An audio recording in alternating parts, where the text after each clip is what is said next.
Pernah gak sih kalian bayangkan kalau seorang instruktur binaraga yang berotot jadi tiba-tiba terlempar ke zaman kerajaan masa lalu? Nah, mari kita lihat kegilaan ini bersama-sama. Awalnya dia cuma bocah kurus yang masuk wajib militer. Tapi pas pulang, badannya langsung menyaingi ukuran truk tronton karena tiada hari tanpa angkat. Beban sampai ototnya makin meledak. Makin hari makin raksasa, mirip pakai minyak instan, tapi tidak ada bukti nyata. Dia lalu fokus belajar nutrisi demi sertifikat instruktur olahraga dan mendedikasikan seluruh hidupnya di sana. Sampai suatu hari saat santai membuka YouTube di kamarnya, dia tidak sengaja menonton video tentang alasan mengapa Raja Sejong wafat di usia yang sangat muda. Pada era dinasti dahulu kala, katanya sang raja hobi makan daging secara berlebihan, melebihi porsi makan petarung anime. Sang binaragawan pun berpikir kocak sebelum matanya terpejam dan mulai tertidur pulas di sofa kamarnya. Dia membayangkan, andai bisa menjadi pelatih pribadi di zaman itu untuk menyehatkan semua orang, menciptakan pasukan berotot besi yang kecanduan olahraga malam dan memiliki disiplin yang sangat gila. Dengan otot lehernya yang super tebal sebagai bantal alami, dia pun tertidur lelap di sofa. Namun tiba-tiba saja, sayup-sayup terdengar suara asing yang memanggilnya dengan sebutan Pangeran Agung. Begitu membuka mata, dia langsung menyadari ada hal aneh yang terjadi karena dia sudah tidak di kamarnya lagi. Sontak dia berteriak kencang hingga membuat pelayan di luar panik. Namun alasan utama dia berteriak histeris adalah karena seluruh ototnya lenyap dan kini dia menjadi kurus kering. Lengannya tampak ringkih seperti bambu putih tanpa daya sedikit pun. Bahkan tukang roti langganannya pun jauh lebih kekar. Tanpa pikir panjang, dia langsung membuka pintu kamar untuk memeriksa keadaan luar dan disambut oleh bungkukan hormat para pelayan.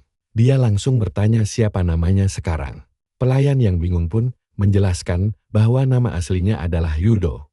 Sedangkan nama panggilannya Suji. Dia pun terkejut saat tahu nama ayahnya juga Yudo. Raja keempat Joseon yang terkenal sebagai Raja Sejong yang Agung. Jika sang ayah adalah raja besar dan dirinya adalah sang pangeran, maka dalam sejarah dia ditakdirkan menjadi Pangeran Agung. Kenyataan ini membuatnya langsung tersentak sadar. Ini bukan mimpi, dia benar-benar terlempar ke masa lalu era Joseon yang sangat nyata. Saat itulah, kedatangan Pangeran Jinyeong tiba-tiba diumumkan. Siapa sih yang gak gugup menghadapi situasi gila ini? Tapi bayangkan, kita akan segera bertemu dengan tokoh paling dihormati dalam sejarah Korea, yaitu Raja Sejong yang Agung. Bagi seorang pencinta sejarah, momen pertemuan langsung ini jelas sangat mendebarkan. Saat sang raja menyambutnya hangat, dia terpesona oleh karismanya, hingga realitas menamparnya ketika sang raja memberikan perintah khusus. Saat itulah pangeran menyadari bahwa kondisi fisik sang raja sangat gemuk dan kurang sehat. Menyadari tatapan aneh itu, raja bertanya apakah dia masih mengantuk. Yang langsung dijawab dengan permohonan maaf. Dia beralasan sedang memikirkan tugas apa yang pantas diberikan pada putra sekurang dirinya setelah semua jasa besar raja. Namun raja memintanya berhenti merendah, karena dia sangat menghargai bakat anaknya. Raja berniat mengangkatnya menjadi gubernur wilayah, tapi untuk sekarang, tugasnya adalah pergi ke aula bangsawan, guna menyalin ulang buku-buku lama dengan tulisan yang lebih besar, dan sang pangeran pun menyetujuinya. Setibanya di aula tersebut, dia kagum bisa melihat tempat bersejarah itu secara langsung.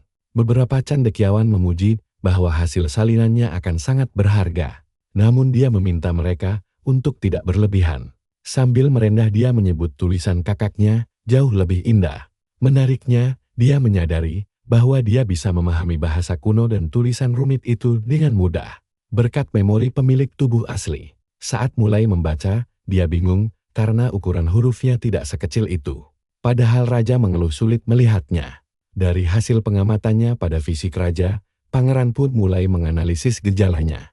Raja menderita obesitas parah dengan indeks massa tubuh di atas 35. Wajahnya bengkak dan terus berkeringat dingin, tanda awal penyakit diabetes yang sangat berbahaya. Penyakit ini bisa mempercepat kematian raja dalam sejarah, yang nantinya akan memicu perebutan tahta yang berdarah. Dia bertekad untuk tidak membiarkan tragedi tragis itu terjadi di hadapannya. Tiba-tiba sesosok pria datang menghampirinya dan menyapa heran, karena biasanya pangeran lebih suka Menyendiri di gunung, ternyata itu adalah kakak sulungnya yang datang untuk memeriksa buku bacaan ayah mereka. Kakaknya meminta sang pangeran untuk tidak sungkan dan lanjut bekerja saja. Pangeran beralasan bahwa matanya agak lelah karena tulisan yang kecil. Membuat pengerjaan salinan ini membutuhkan konsentrasi ekstra. Kalian bisa merasakan ketegangannya kan? Sang kakak curiga adiknya juga menyadari penglihatan ayah mereka yang kian memburuk. Sementara sang pangeran hanya bisa menjawabnya dengan sangat hati-hati. Kakaknya merasa dia kini jauh lebih dewasa dari biasanya.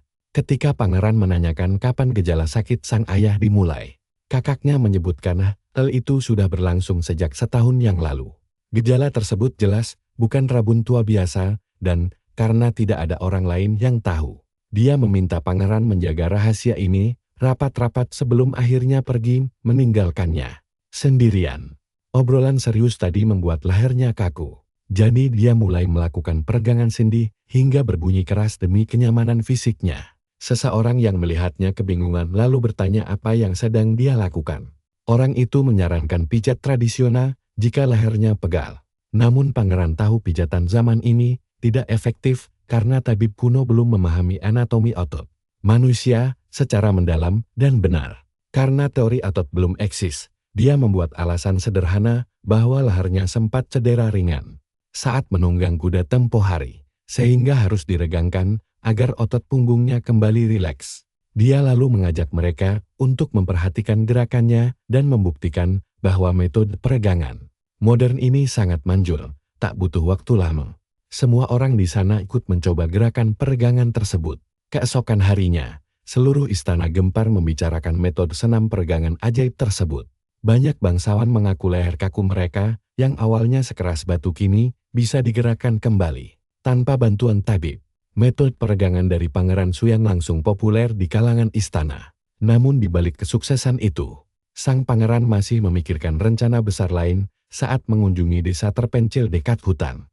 Didampingi seorang wanita, pangeran mendatangi sebuah gubuk sederhana milik warga lokal. Sang pemilik gubuk yang terkejut melihat kehadiran Pangeran Agung langsung membungkuk hormat dan menanyakan tujuan kedatangannya. Dia menjelaskan ingin membeli pasokan minyak wijen kualitas murni dalam jumlah besar. Karena stok minyak terbatas, pangeran bahkan menawarkan harga yang jauh lebih tinggi demi memborong semua minyak yang ada. Para pelayan pribadinya semakin kebingungan melihat sang majikan terus membeli berbagai barang aneh tanpa alasan jelas. Padahal, pangeran sedang berpikir keras mencari cara mencegah penyakit kulit mematikan di era ini. Tanpa adanya kebersihan yang layak, penyakit gatal akut bisa merenggut nyawanya sebelum dia berhasil pulang. Saat asyik melamun, istrinya mendadak menghampiri dan menyindir kebiasaan barunya yang gemar keluyuran di desa. Dia mengiyakan perkataan istrinya, meski jujur dia masih belum terbiasa memiliki pendamping hidup di era ini.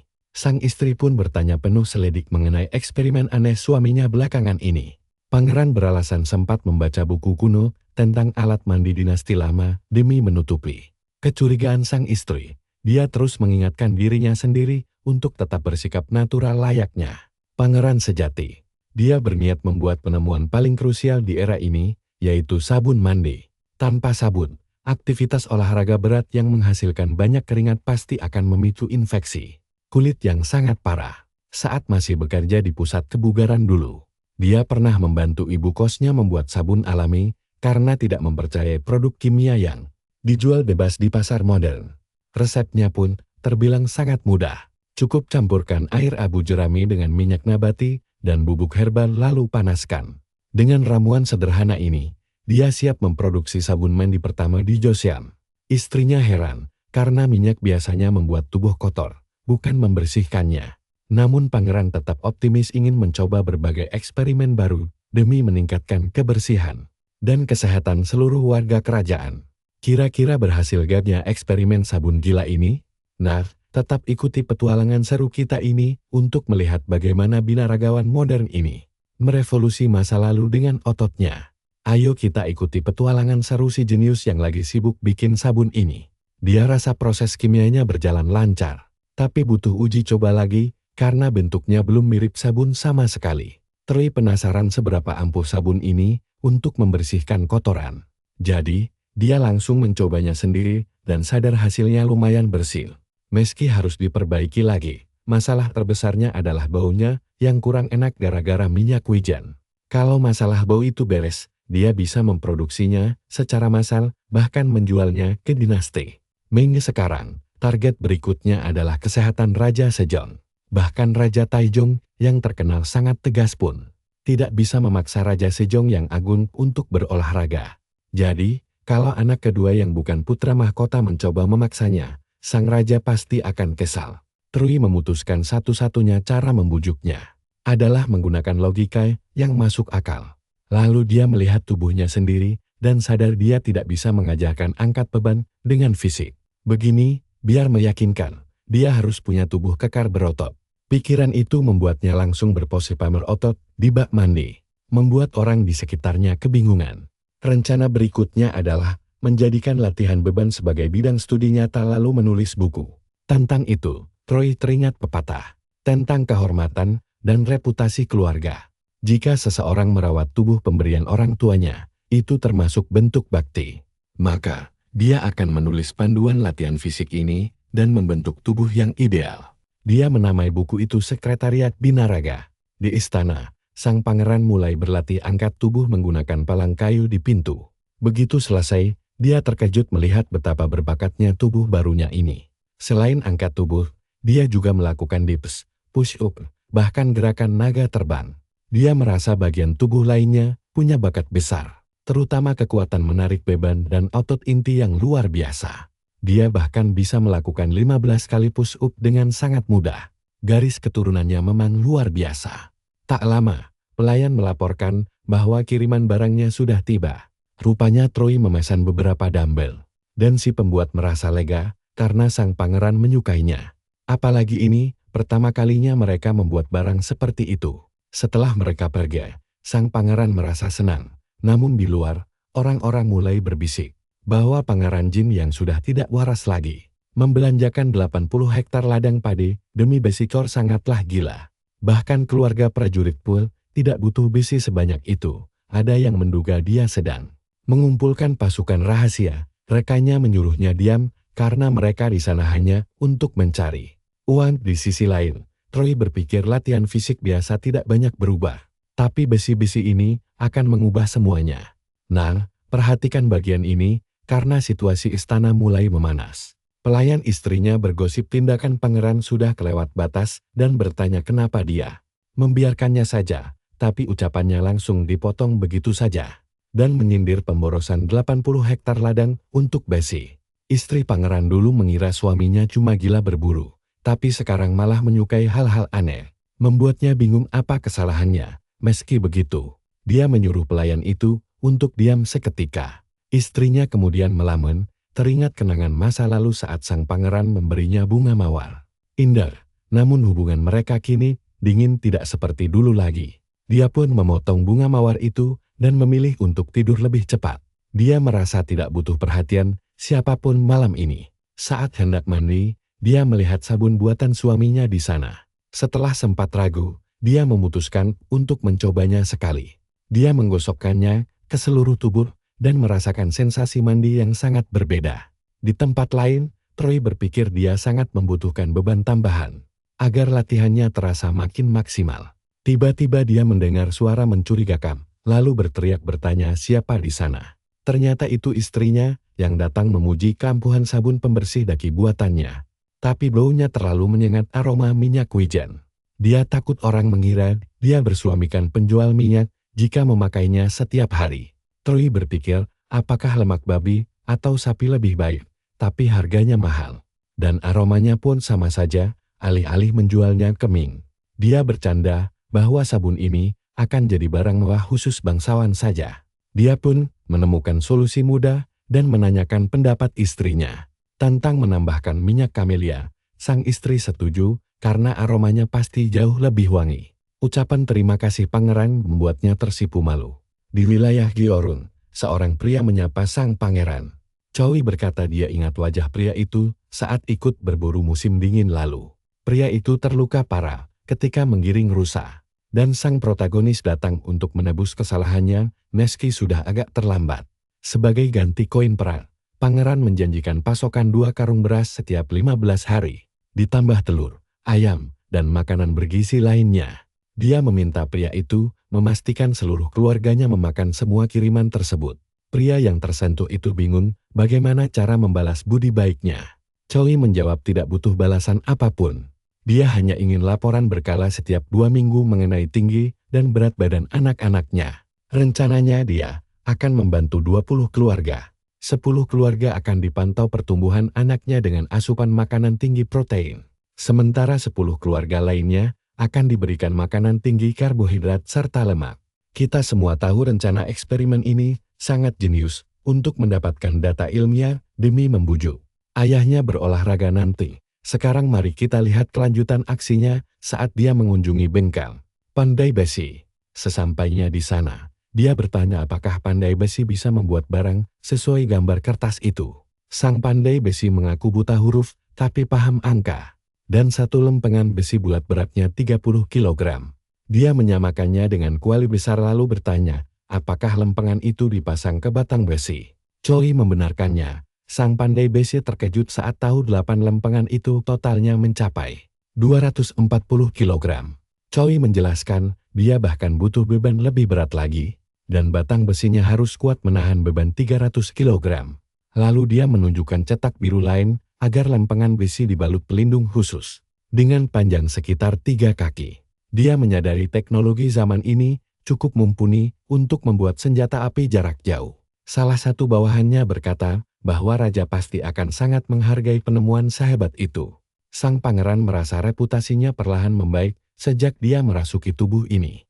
Tiba-tiba pandangannya teralihkan pada pria kekar di sebelahnya. Berbekal instingnya sebagai mantan pelatih olahraga profesional, dia melihat postur tubuh yang kokoh, pundak lebar, trisep kuat, serta otot punggung yang tebal.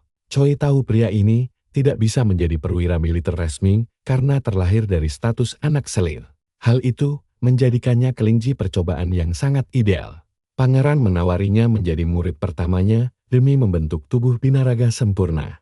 Berjanji tidak akan ada ksatria lain yang bisa menandingi kekuatannya. Pria itu sangat gembira mengira mendapat kesempatan emas lalu bertanya bagaimana membalas budinya. Pangeran memintanya cukup percaya saja padanya, sambil membatin kasihan karena mangsanya ini tidak tahu penderitaan yang menantinya. Kembali ke kediamannya, Choi mengundang sang putra mahkota. Kakaknya itu terkejut melihat kedatangan adiknya yang tak biasa. Setelah mengamati fisiknya, putra mahkota menyadari ada perubahan pesat pada tubuh sang pangeran.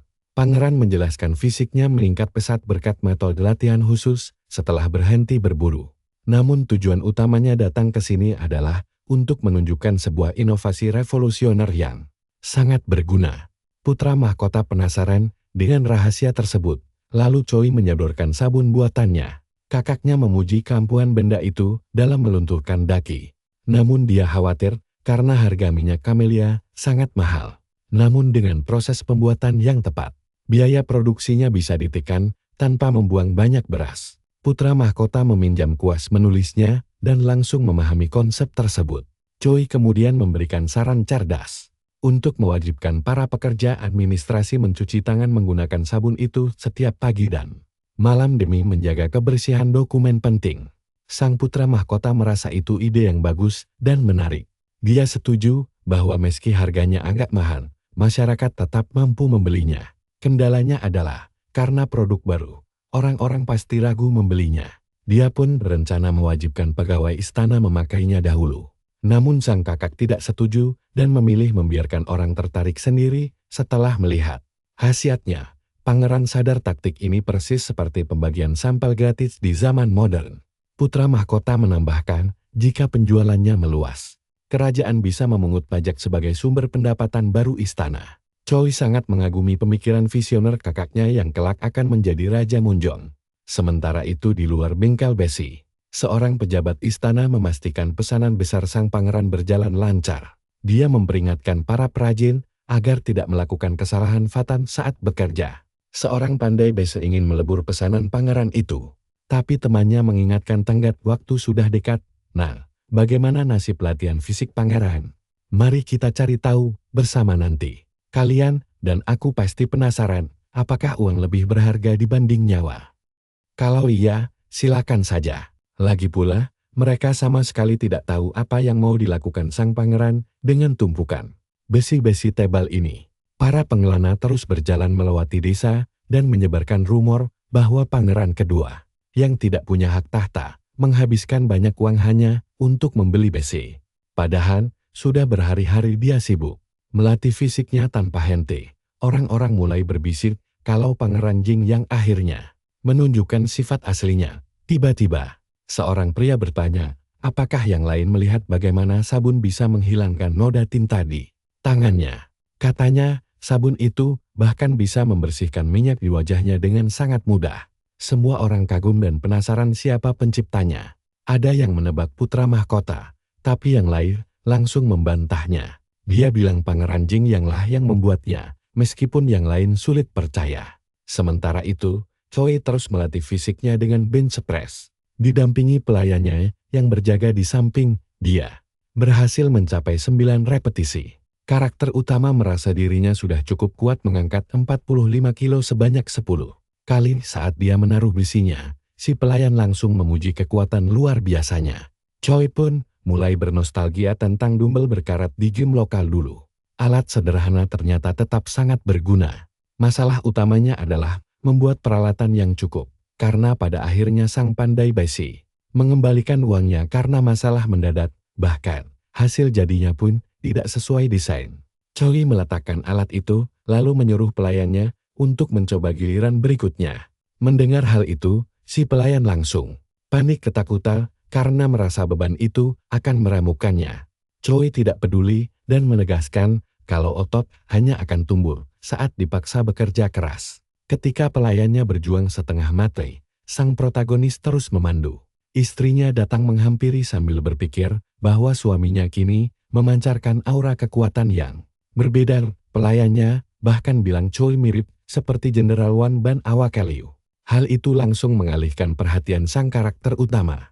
Dia bertanya, apakah istrinya serius?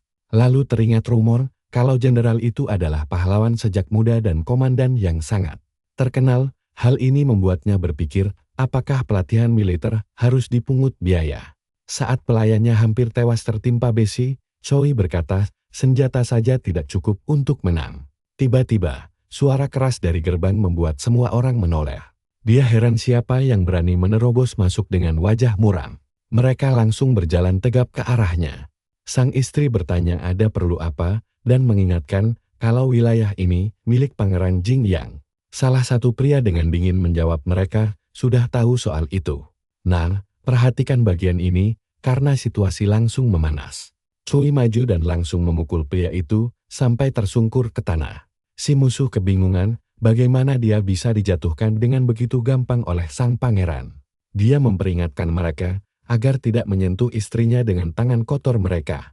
Para samurai bersiap menghunus pedang, tapi pemimpin mereka menahannya. Dia memperkenalkan diri dan menyapa Troy setelah acara berburu tahun lalu. Karakter utama bertanya, apa mau mereka dan mengancam situasi akan memburuk jika mereka berani menyentuh orang-orangnya lagi. Seorang samurai berteriak menanyakan apakah dia lupa kejahatannya dulu, sementara si pemimpin menunjuk alat pembuat 20 pedang dan bertanya apa rencananya dengan 400 senjata itu.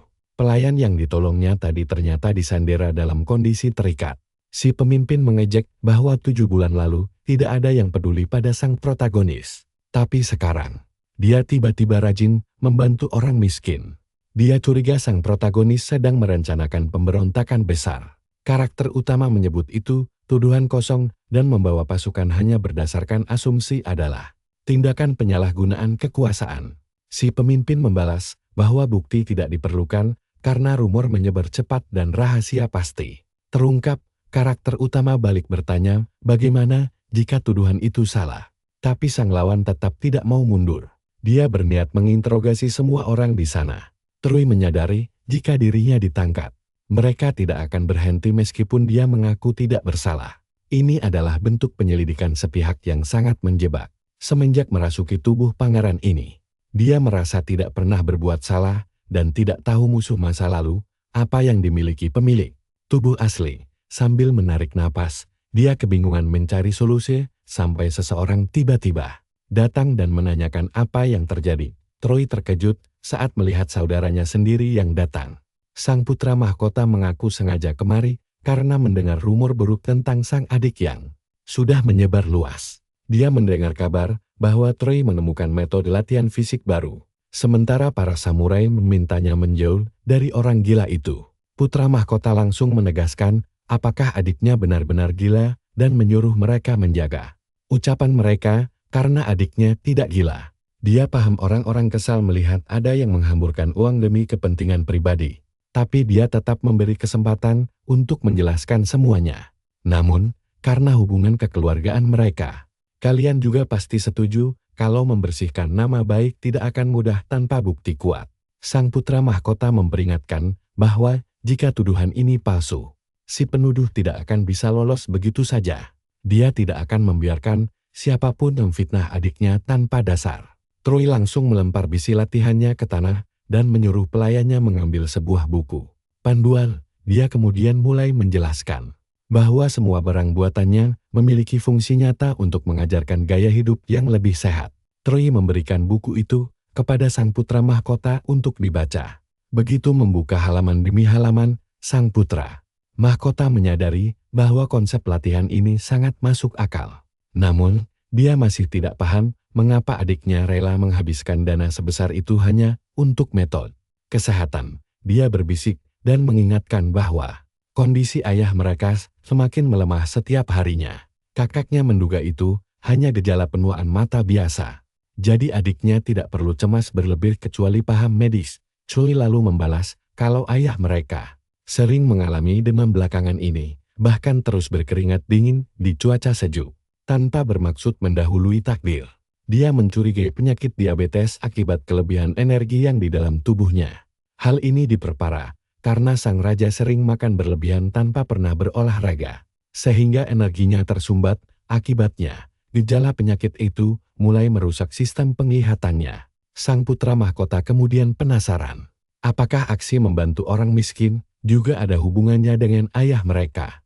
Karakter utama membenarkan hal itu, karena semua penelitian tentang pola makan sehat dan olahraga telah dia rangkum lengkap di sana. Dia berniat menggunakannya untuk meyakinkan ayah mereka. Sang putra mahkota akhirnya mengumumkan bahwa adiknya tidak bersalah. Namun, kepala inspektur samurai menolak mentah-mentah keputusan tersebut dan bersikeras bahwa tugas penyelidikan berada di tangannya dan raja tidak akan senang jika wewenangnya diabaikan.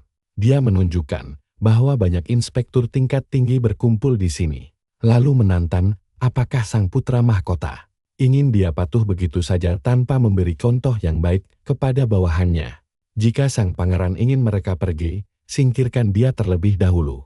Dia menasihati bahwa melindungi keluarga adalah tindakan yang keliru, terutama bagi calon raja masa depan. Dia mendesak agar hukum tetap ditegakkan karena jabatan kepala inspektur tidak didapat secara cuma-cuma sekarang. Masalah ini tidak hanya melibatkan Choi saja melainkan sang putra mahkota juga ikut terseret di dalamnya. Menyadari tidak ada jalan pintas, putra mahkota meminta adiknya menjelaskan alasan pembelian alat-alat ini. Sang protagonis berjanji akan membuktikannya sendiri. Dia menjelaskan bahwa penumpukan energi yang berlebih di tubuh raja telah merusak matanya. Namun, Choi percaya kekuatan fisik yang prima sanggup mengusir segala jenis penyakit berbahaya. Semua tahu sang raja menyukai tantangan fisik. Jadi jika mereka menyajikan metode latihan luar biasa, beliau pasti akan tertarik. Apalagi jika kekuatannya setara dengan kehebatan legendaris prajurit masa lalu. Keraguan raja dijamin akan sirna seketika. Choi menegaskan, jika dia gagal meyakinkan mereka di sini, dia tidak akan bisa meyakinkan ayahnya. Putra mahkota meminta perhatian semuanya untuk menjelaskan niat baik adiknya, bahwa Pangeran Jing yang membuat metode pengobatan rakyat dan semua alat ini dirancang khusus untuk itu. Sang kepala inspektur tetap ragu dan menatap sebongkah besi hitam tebal yang luar biasa berat. Putra mahkota menengahi bahwa semua pembelian besi ini memang murni untuk kebutuhan latihan fisik. Jika benar begitu, mengapa tidak membiarkan adiknya membuktikan ucapannya agar reputasinya kembali bersih? Mendengar itu, salah satu samurai terkuat maju untuk mengujinya secara langsung. Jika Troy gagal, semua orang akan tahu dia berbohong. Karakter utama mulai melakukan pemanasan sebelum mereka berdua bergantian mencoba alat tersebut. Troy pun menjelaskan teknik latihan yang benar. Namun, prajurit itu mengejek apakah ini hanya soal adu kekuatan murni atau sang pangeran. Sebenarnya takut kalah. Dia bersiap lalu mendorong bebannya sekuat tenaga. Dia mengerahkan seluruh kekuatannya dan nyaris tidak bisa menyelesaikan satu repetisi saja. Tenang saja, kalian dan aku akan segera melihat kelanjutan pertarungan otot ini di video berikutnya. Kalian penasaran kan kelanjutannya? Pas ngelirik Troy, ternyata si MC masih kuat ngepus. Si prajurit nejek dibilang sok tangguh tapi kok malah nangis. Tiba-tiba, muka semua orang langsung berubah. Begitu sadar apa yang terjadi, Troy gila-gilaan lanjut terus sampai 10 repetisi. Pas beres, pelayannya langsung teriak kagum. Sementara si prajurit sok berat karena kalah adu otot. Karakter utama kita ngejelasin kalau jumlah repetisi itu tergantung tujuan latihannya. Terus dengan santai dia bilang bisa ngangkat 105 kilo sekali angkat. Bikin semua melongo. Si prajurit bilang itu konyol. Meski Troy menang, itu tetap gak masuk akal. Kepala inspektur mutusin buat pergi dulu. Tapi tegaskan kalau Troy belum bebas dari kecurigaan. Dia bakal terus selidikin sang protagonis yang merasa di atas angin. Menjawab santai bakal nungguin. Dia lega karena aman buat sementara. Ditambah sang kakak sekarang sudah tahu penyakit raja. Putra mahkota pamit pulang juga dan Troy mengingatkan kakaknya itu. Untuk berhati-hati karakter utama ingat janji kakaknya yang mau bantu nulis buku olahraga ini. Jadi semuanya aman. Dia minta maaf ke istrinya. Tapi sang istri malah merasa malu sendiri. Karena sempat meragukan niat baik suaminya. Troy berjanji hal kayak gini gak bakal keulang lagi, lalu langsung meluk sang istri. Jelas saja istrinya, salting brutal, karena di sana masih ramai orang. Dia bilang jangan. Begitu di sini dan ngajak masuk kamar saja, yang malah bikin Choi makin malu. Di sisi lain, salah satu inspektur minta maaf atas kekacauan tadi dan siap tanggung jawab. Tapi si bos bilang kunjungan ini gak sia-sia. Di antara alat-alat aneh itu, dia ngelihat satu barang tipis berongga mirip meriam Chung Tong. Dia curiga jangan-jangan Choi lagi memodifikasi senjata itu untuk bikin senjata api baru. Dia ingat lomba berburu setahun lalu dan tatapan kejam monster dalam diri. Pangeran Jin Yang mengira buku olahraga ini cuma topeng belaka. Tapi si kepala inspektur menganggap dugaan itu konyol, tapi dia tetap bakal mengawasi sampai tahu rahasia apa yang disembunyikan sang protagonis. Sementara itu, Pangeran Jin Yang kembali ke rutinitasnya. Dan beberapa hari kemudian kabar datang kalau bingkal besi mulai bikin alat olahraga lagi. Nah, perhatikan baik-baik. 3 bulan kemudian istri Choi pulang bawa kabar mengejutkan, dia hamil. Katanya sih gara-gara malam itu, karakter utama langsung teringat.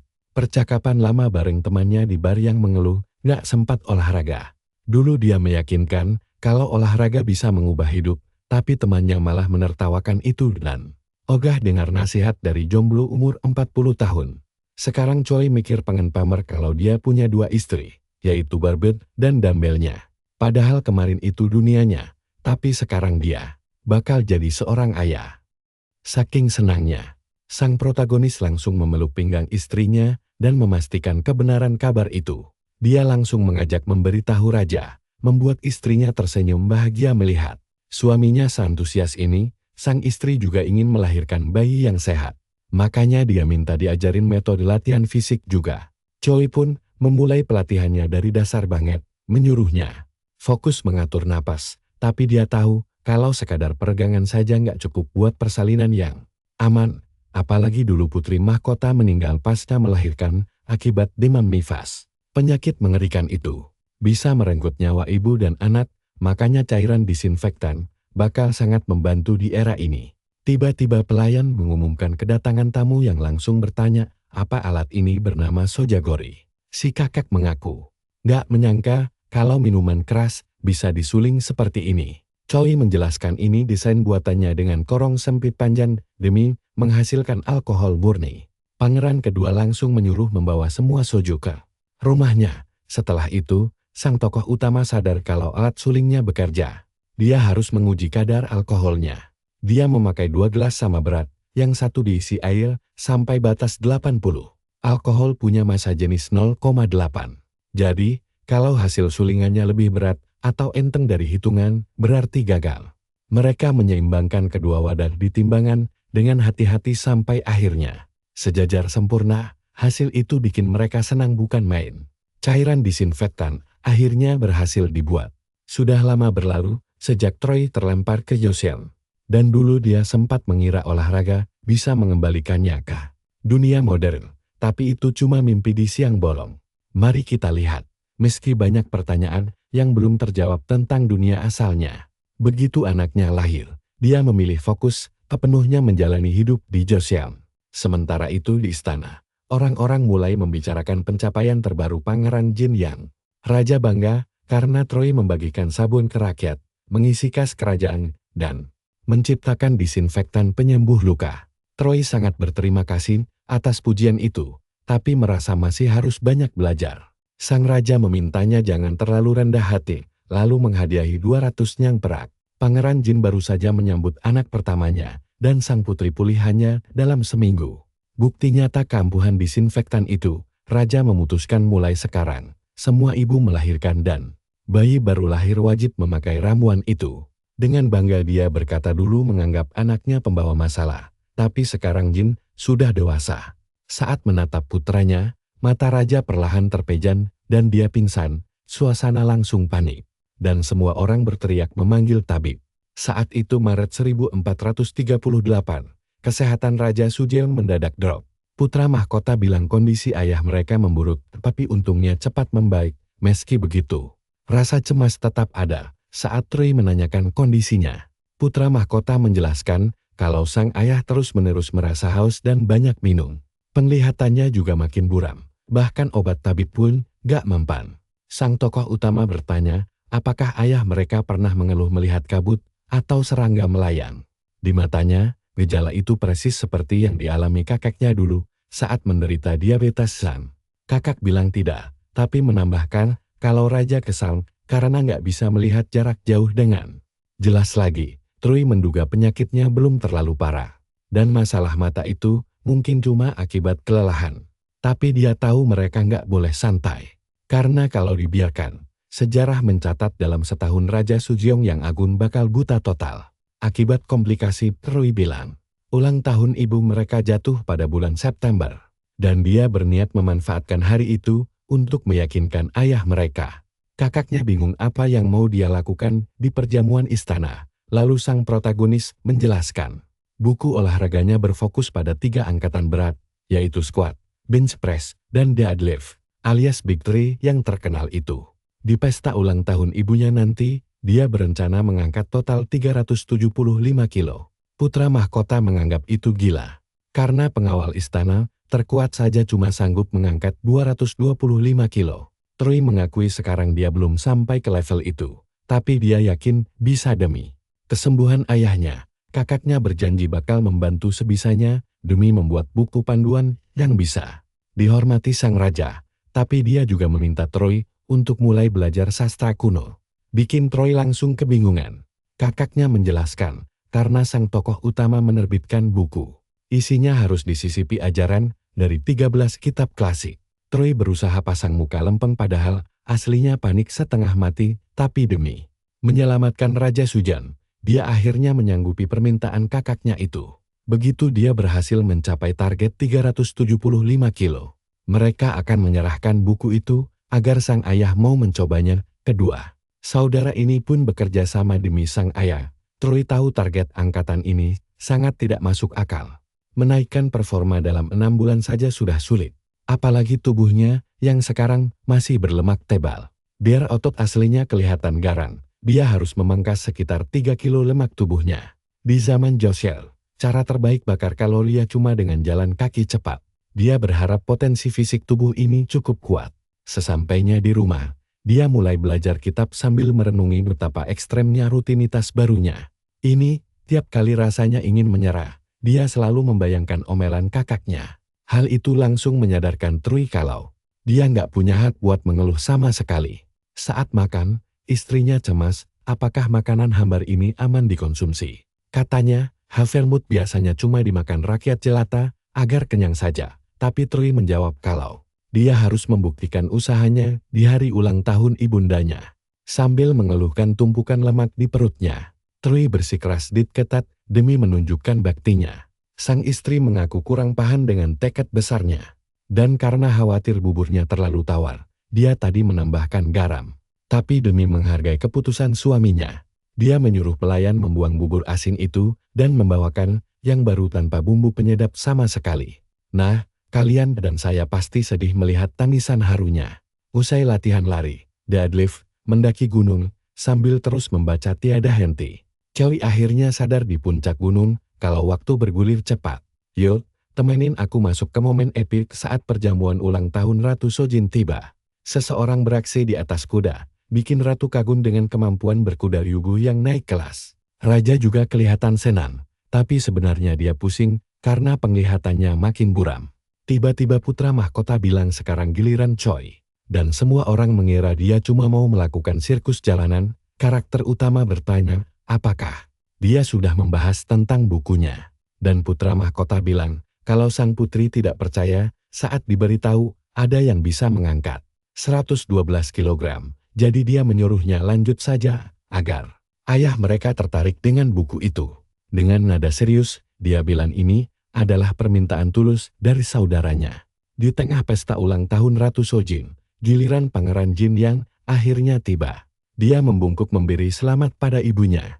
Berkata bahwa hidupnya di dunia ini berkat anugerah raja dan ratu. Karena itulah, dia menciptakan buku latihan fisik, sebuah metode disiplin sehat untuk Raja bertanya apa alat besi besar di belakangnya itu, dan apa yang sebenarnya mau dia tunjukkan.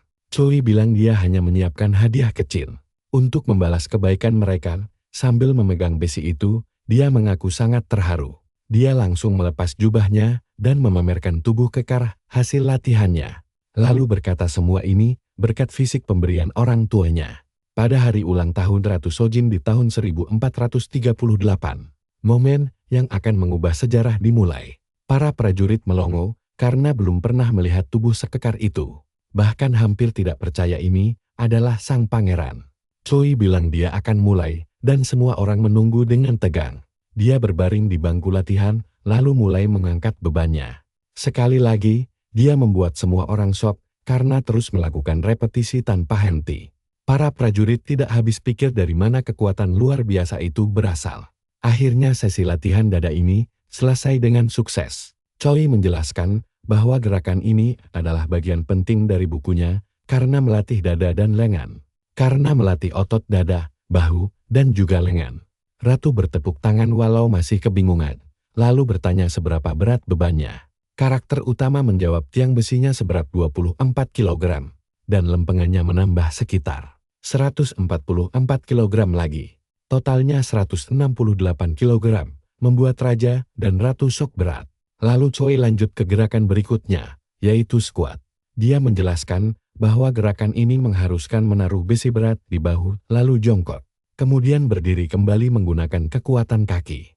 Ini melatih tidak hanya kaki, tapi juga pinggul, pinggang, dan perut bawah. Ratu yang panik langsung menyuruh putranya segera berhenti. Seketika itu juga, tapi pangeran kedua mengabaikannya dan bilang dia akan melakukan gerakan jongkok sekarang. Dia mengangkat besi dari raknya dan menaruhnya di punggung atas dengan posisi render. Kemudian, Choi langsung turun melakukan gerakan jongkok itu sekuat tenaga. Dia mengontrol tubuhnya saat turun, lalu mendorong ke atas dengan seluruh kekuatannya hingga berhasil mengangkat 204 kg. Ratu tidak percaya anaknya bisa berdiri lagi. Raja menyuruh pelayannya memanggil tabib. Heran, apakah tubuh manusia benar-benar sanggup melakukannya? Namun, si pelayan tidak tahu harus menjawab apa. Biar begitu, aksi luar biasa ini jelas hasil dari latihan disiplin sehat tadi. Nah, perhatikan bagian ini, karena Choi lanjut ke gerakan terakhir, deadlift. Pakai besi paling besar, penonton langsung heboh, dan putra mahkota maju mendampingi selagi raja masih berbicara, karena dia merasa khawatir karakter utama bisa mencederai pinggangnya. Setelah mendapat izin raja, dia mengambil tindakan pengamanan. Dia memasangkan sabuk pelindung ke pinggang adiknya. Untuk sesaat, kedua saudara itu saling menatap dengan perasaan tegang. karena besinya sekarang seberat 240 kilogram. Choi bilang pada orang tuanya, karena mereka memberinya tubuh sekuat ini, dia akan terus merawatnya dengan baik. Para pejabat berbisik, kalau sang pangeran pasti sudah benar-benar kehilangan akalnya. Choi merasa dia bisa mengangkat lebih, tapi dengan kondisi fisiknya sekarang, beban ini terasa sangat menghimpit. Bahkan dengan bantuan sabuk sekalipun, seluruh rencana ini tetap terasa tidak masuk akal. Sangat konyol mencoba mencapai 375 kilogram untuk 3 gerakan utama hanya. Dalam 2 tahun, akhirnya, dia terpaksa memakai posisi sumo deadlift. Dia bersiap-siap, menarik napas dalam-dalam, lalu mencengkeram erat yang besi itu, kemudian dia mulai mengangkatnya. Semua orang melihat besi itu terangkat dan tidak percaya satu orang sanggup menahan beban seberat itu saat terus ditarik ke atas. Telapak tangannya mulai berdarah, namun Choi menolak menyerah dan menyelesaikan angkatannya dengan sangat bersih. Ratu hampir pingsan, sementara raja terpukau heran. Lalu, sang pangeran menjatuhkan besi itu hingga menimbulkan benturan keras yang membuat tanahnya retak, membuat semua orang di sana langsung terpana. Seluruh penonton syok saat sang ratu tiba-tiba berdiri tegak. Dengan ekspresi serius yang membuat raja bingung, dia berjalan menghampiri putranya, lalu memeriksa tangannya yang terluka akibat angkatan tadi. Dia bilang putranya sudah berlatih dengan besi ini selama 2 tahun penuh. Hingga tangannya jadi kapalan begini jadi. Kenapa dia menyebut semua tindakan ini sebagai bakti kepada orang tua? Melihatnya menyiksa tubuh sejauh ini, membuat ratu langsung menangis. Terseduh-seduh, para wanita di sekitarnya merasakan kepedihan yang sama dan ikut menangis. Seseorang berkomentar bahwa praktisi bela diri mungkin berotot, tapi bentuk otot sejelas ini benar-benar luar biasa. Raja berkata dia sudah menguji sendiri metode latihan dari buku itu. Tapi masih ada satu hal yang ingin dia tanyakan. Kenapa memamerkan disiplin sehat di sini hari ini? Choi menjawab itu untuk merawat tubuh pemberian orang tuanya. Raja bertanya, apakah angkatan seberat ini adalah standarnya? Karena jika ya, orang yang lebih lemah bisa celaka karena memaksakannya. Karakter utama menjawab tidak sama sekali. Dia memulai latihan ini hanya untuk membakar lemak di perutnya. Dan kekuatannya terbentuk seiring waktu berjalan.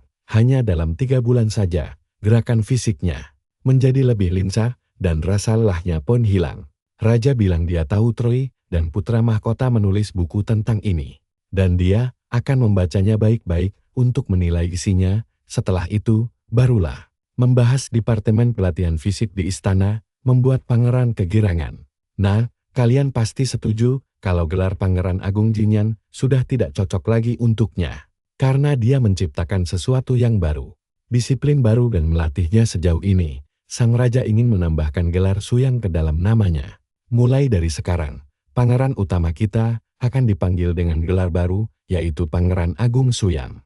Pangeran Suyang Sejo, belakangan di kamarnya, raja menyadari buku itu memang luar biasa. Dia heran bagaimana ini bisa terjadi.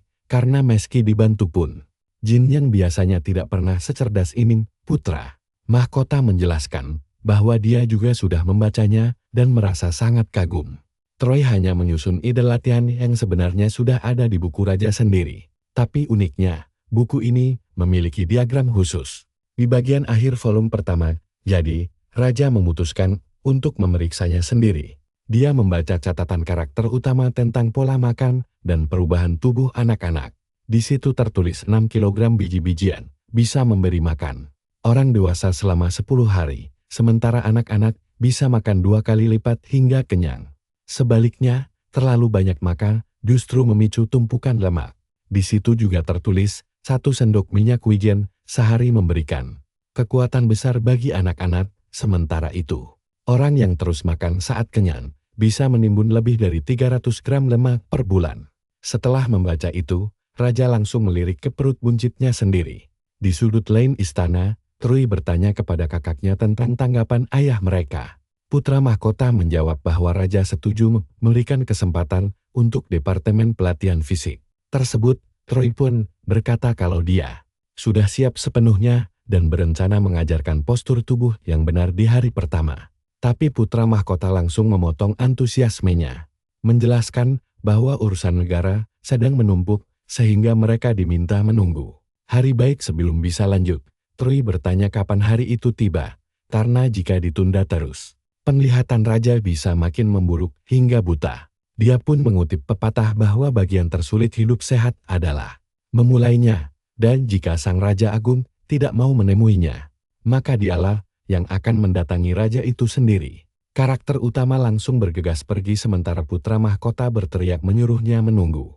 Para penjaga memperingatkan ada aturan ketat istana dan memerintahkan mereka untuk segera berhenti. Namun Trui menolak mundur dan menantang mereka menyeretnya keluar jika berani. 3 penjaga pun mulai menarik mereka saat raja tiba-tiba muncul dan menuntut penjelasan atas kekacauan ini. Dia melihat pangeran kedua sedang berlutut sambil memegang bukunya.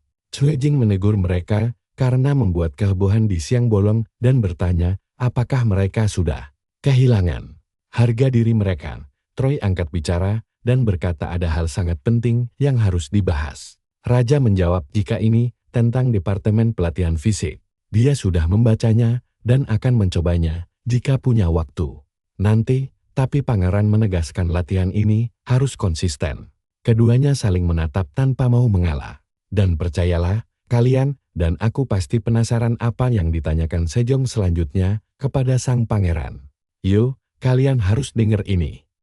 Si pangeran nulis buku karena nira sang raja lagi sakit parah. Trui mengiyakan, katanya gejalanya sudah kelihatan dan harus buru-buru diobati. Raja pun langsung bertanya kepada tabib istana tentang gejala yang dialaminya, dan tabib menjawab kalau raja cuma sering keringat dingin dan banyak minum. Dia pun sadar kenapa raja bawa tabib itu. Sejong cuma memanfaatkannya padahal dia sempat mengira sang raja benar-benar sakit. Masalah aslinya ternyata sepele banget.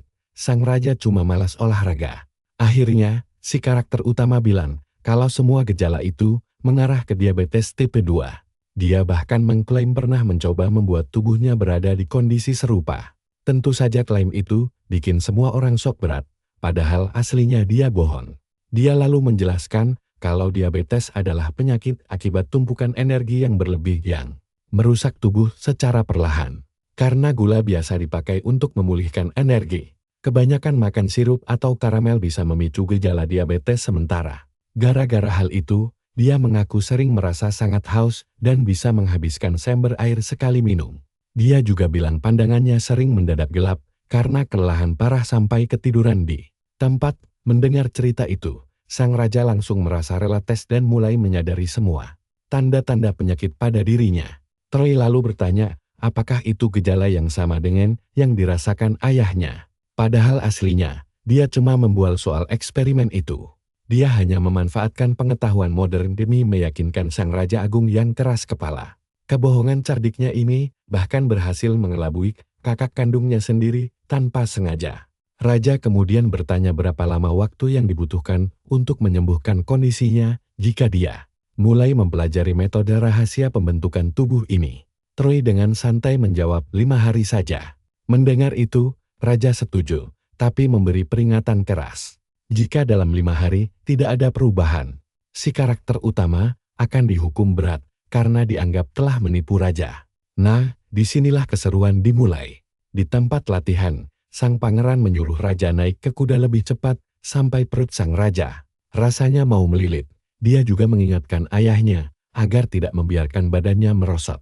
Raja Sejong merasa anaknya ini terlalu kejam dan heran sampai kapan siksaan ini berakhir. Begitu Troi bilang 1 jam sudah lewat dan mereka bisa istirahat, sang ayah langsung lega. Sebelum tahu kalau itu cuma pemanasan. Saat sang raja melakukan squat, si karakter utama menyuruhnya buang napas saat mendorong dan tarik napas saat turun. Dia bilang 24 repetisi saja cukup, lalu memintanya bertumpu kuat pada bangku latihan. Dia juga menyuruh ayahnya menjaga jarak kaki dan kondong ke depan dengan benar. Tiba-tiba pelayan mengumumkan waktu makan, dan raja menyuruhnya membawa makanan ke sana. Tapi yang datang malah sepiring kecil makanan hambar. Menu dip ketat itu langsung bikin sang raja naik pitam.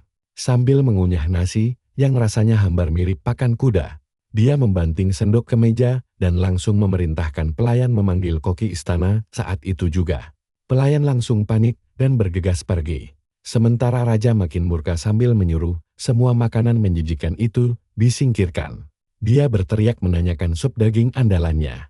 Kenapa malah disajikan tahu sisa dan potongan lobak mentah? Potongan dagingnya pun tidak berlemak sama sekali hingga tidak bisa dinikmati. Pas sang raja menyuruh membuang makanan itu ke kuda. Troy mendadak masuk dengan tatapan tajam dan bertanya, apakah makanannya kurang enak?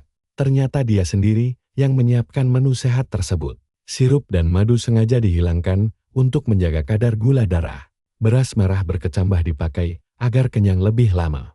Sementara tahu jadi pengganti daging merah. Raja Sejong yang murka menegaskan kalau rasanya sama sekali tidak enak. Choi pun meminta maaf terlebih dahulu. Namun dengan tegas mengingatkan sang ayah bahwa beliau sudah berjanji untuk mengikuti arahannya selama 6 bulan penuh. Dia menambahkan bahwa ajaran kuno mengajarkan orang bijak harus menjaga janji layaknya nyawa sendiri jika dia rela melakukan hal mustahil demi menepati janji. Masa sang raja tidak bisa memegang komitmen sesederhana ini? Raja Sejong langsung bungkam dan lanjut makan sambil heran dari mana anaknya mewarisi sifat sekeras batu itu. Malamnya di kamar, sang raja menulis di gulungan kertas dengan tangan gemetaran karena kelelahan.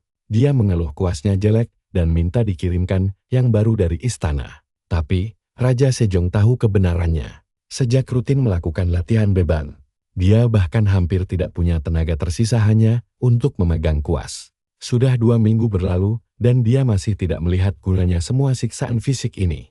Tiba-tiba perutnya berbunyi nyaring, dan saat dia mau memesan makanan, mata tajam Choi mendadak muncul mengintip dari balik pintu. Hal itu bikin Raja kaget setengah mati sampai mau lompat dari kasur.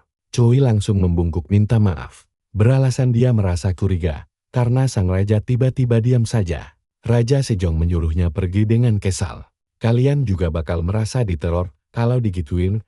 Sang raja bahkan sampai takut bocah itu bakal menghantui mimpinya. Sambil bersiap tidur, dia terus mengomen kalau gara-gara si bocah nakal itu kerjaannya jadi berantakan. Kalau bukan karena janji sialan itu, dia pasti sudah menyerah sejak awal. Malam itu, para pelayan di luar kamar raja dibuat shock berat.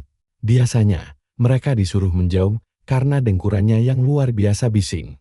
2 minggu lalu, napasnya tersengal-sengal dan tidurnya sangat gelisah sampai pelayan mengira ada yang tidak beres. Tapi kali ini, raja tidur dengan sangat nyenyak.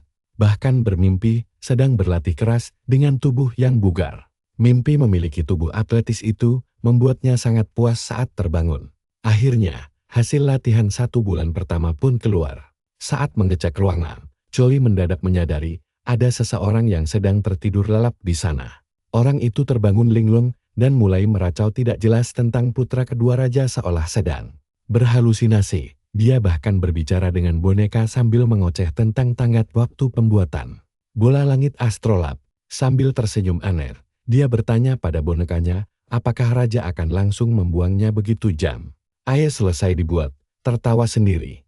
Dia merenung sedih, apakah selama ini dia hanya dianggap sebagai alat belaka? Dia terus meratapi di mana letak kesalahan dalam hidupnya. Di tengah-tengah hayalan menyedihkan itu, Choi langsung memotong pembicaraan hingga membuat pria itu sadar kalau dia tidak sendirian dan segera meminta maaf. Dia malu karena sudah menunjukkan sisi konyolnya, lalu menanyakan maksud kedatangan Choi. Deputi Jang ini ternyata seorang jenius mantan budak yang sukses naik jabatan jadi pejabat tingkat 3 berkat keahlian tekniknya yang luar biasa. Dia punya peran besar dalam kemajuan Joseon hingga dikenang sebagai ilmuwan hebat. Tapi kepribadian aslinya sangat jauh dari ekspektasi Choi. Sambil heran, apa semua ilmuwan memang seaneh ini, Choi mengutarakan maksud kedatangannya. Dia butuh bantuan Jang dan langsung menyerahkan surat perintah dari sang raja. Begitu mendengar kata perintah raja, sang ilmuwan langsung tampak putus asa.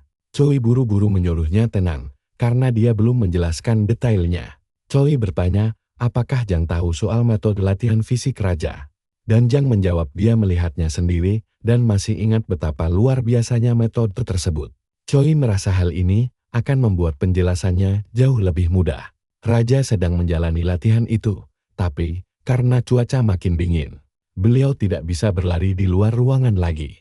Karena itu, Raja butuh alat yang membuatnya merasa seperti sedang berlari kencang tanpa perlu keluar kamar.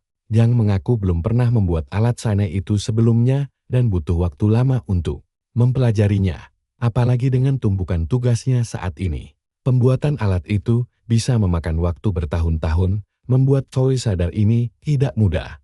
Membuat treadmill di zaman kuno ternyata sangat sulit. Choi berniat mencari cara lain demi mengurangi penderitaan ayahnya yang sudah tersiksa akibat latihan fisik ini, mengingat rasa sakit yang diderita raja sekarang. Rasanya belum saatnya menggunakan alat itu. Jang bertanya bukankah latihan dari pangeran bertujuan menyehatkan tubuh. Lalu Choi menjelaskan kalau beban latihan akan terus bertambah seiring peningkatan kondisi fisik. Dia pun mengaku sering merasa kesakitan setengah mati. Bahkan hanya dengan mengingat rasa sakit di tangan, kaki, dan perutnya saja sudah sukses membuatnya merinding nyeri. Menyadari betapa menyiksanya metode tersebut, Jang menegaskan dia pasti bakal langsung menolaknya jika punya pilihan.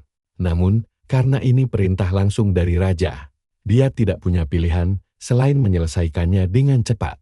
Dia langsung membuat draft rancangan dan mengajak Choi berdiskusi. Sementara Choi bertanya, apa benar prosesnya butuh bertahun-tahun?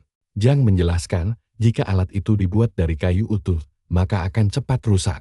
Sedangkan menggunakan pelat besi membuatnya terlalu berat. Sebagai gantinya, dia menggambar sketsa alat yang mirip roda putar hamster. Desain unik itu langsung disetujui Choi karena dinilai sangat masuk akal. Dia bertanya, apakah pembuatannya memakan waktu sebulan? Tapi Jang menjamin 10 hari saja cukup jika mereka tidak memakai dekorasi mewah. Jang terpaksa mengesampingkan pekerjaan lain demi menyelesaikan perintah raja ini secepat mungkin. 10 hari kemudian, si karakter utama dengan bangga memamerkan alat latihan baru tersebut kepada sang putra mahkota istana. Sang putra mahkota memuji alat itu karena mereka sekarang bisa berolahraga di dalam istana. Tapi dia tetap khawatir karena ayahnya yang akan mencobanya pertama kali. Choi memintanya tenang karena dia sudah mengujinya sendiri. Kakaknya membalas kalau ayahnya itu masih pemula, jadi akan lebih aman jika dicoba orang biasa dulu. Pangeran kedua pun langsung tersenyum misterius. Nah, kalian penasaran kan kelanjutannya? Mari kita tunggu aksi serunya nanti. Yuk kita tonton bareng momen kocak ini. Kakak sang karakter utama langsung panik dan merasa ini gak lucu. Dia ngaku gak tahu soal orang lain, tapi yang jelas, dia benci banget olahraga. Keluhannya gak berguna, dan pangeran pertama langsung disuruh lari di roda kayu. Si pahlawan menyuruhnya terus lari, karena baru lewat 15 menit. Gak lama, si pangeran pertama protes lagi, kenapa dia juga harus latihan angkat beban, dan pangeran kedua bilang sayang banget, kalau wajah tampan gak punya tubuh atletis, jadi harus tambah repetisi. Yakin, kalau adiknya cuma mau menyiksa, pangeran pertama mulai mengeluh sepanjang latihan. Tapi Choi tetap minta tambah repetisi, peduli amat dia mau mengeluh sekencang apa. Selesai latihan, pangeran pertama menuntut kejujuran. Katanya dia sudah melakukan 12 kali squat, jadi apa adiknya sengaja curang. Karakter utama menjawab hitungannya berubah tergantung cara otot bekerja. Lalu menyuruhnya menjaga posisi tubuh dengan benar. Dia menegur lutut pangeran yang mulai goyah lagi, dan punggungnya yang terlalu kondong ke depan. Pangeran pertama hampir menangis, memohon agar adiknya yang baik hati kembali. Tapi Choi bilang dia rela jadi penjahat demi kesehatan kakaknya, dan menuntutnya untuk patuh, lalu berlatih dengan benar. Di tengah alat beban, jeritan menggema di istana. Sang raja sedang berlari di dalam roda kayu. Sementara pangeran kedua bilang tinggal 15 menit lagi. Padahal dulu, Raja Sejong sudah ngos-ngosan baru 15 menit. Tapi sekarang dia sanggup 1 jam penuh. Kakaknya juga berkembang pesat dari yang cuma kuat 12 kali angkat beban. Bakat keluarga ini memang luar biasa. Deputi Jang juga sangat membantu di sini. Membuat alat treadmill kayu dengan teknologi zaman dulu itu sudah sangat hebat. Tapi dia bahkan minta izin memantau penggunaannya agar bisa terus menyempurnakan alat tersebut. Choi sempat heran kenapa sosok yang terasa beda dari buku sejarah. Tapi seperti dugaan untuk ilmuwan terbesar Joseon, rasa tanggung jawabnya memang luar biasa tinggi. Rumor mulai beredar kalau Raja Kurusan dan orang-orang khawatir beliau sakit. Seseorang bilang Raja Sejong terlalu lelah gara-gara dipaksa latihan fisik oleh Pangeran Agung. Sampai urusan negara jadi agak terbengkalai. Raja memang selalu suka mempelajari hal-hal baru dan Pangeran Agung memanfaatkan sifat itu dengan sangat baik. Seorang pelayan memberitahu pangeran pertama bahwa semua orang sedang bergosip di luar sana. Dia memohon agar sang pangeran tidak membuat cemas. Pangeran pertama langsung menegurnya agar tidak bicara begitu. Katanya, lemak tubuhnya sendiri berkurang drastis setelah berolahraga. Jadi sang raja pasti mengalami hal yang sama. Lalu sang tabib bertanya apa penurunan berat badan mendadak ini tanda gejala diabetes. Membuat semua orang mulai berdebat. Mereka tidak bisa menerima metode kesehatan baru yang malah dianggap berbahaya. Dan berniat mengajukan petisi agar raja berhenti. Nah, disinilah ketegangan dimulai. Tiba-tiba sang raja muncul dan bertanya kenapa ribut-ribut.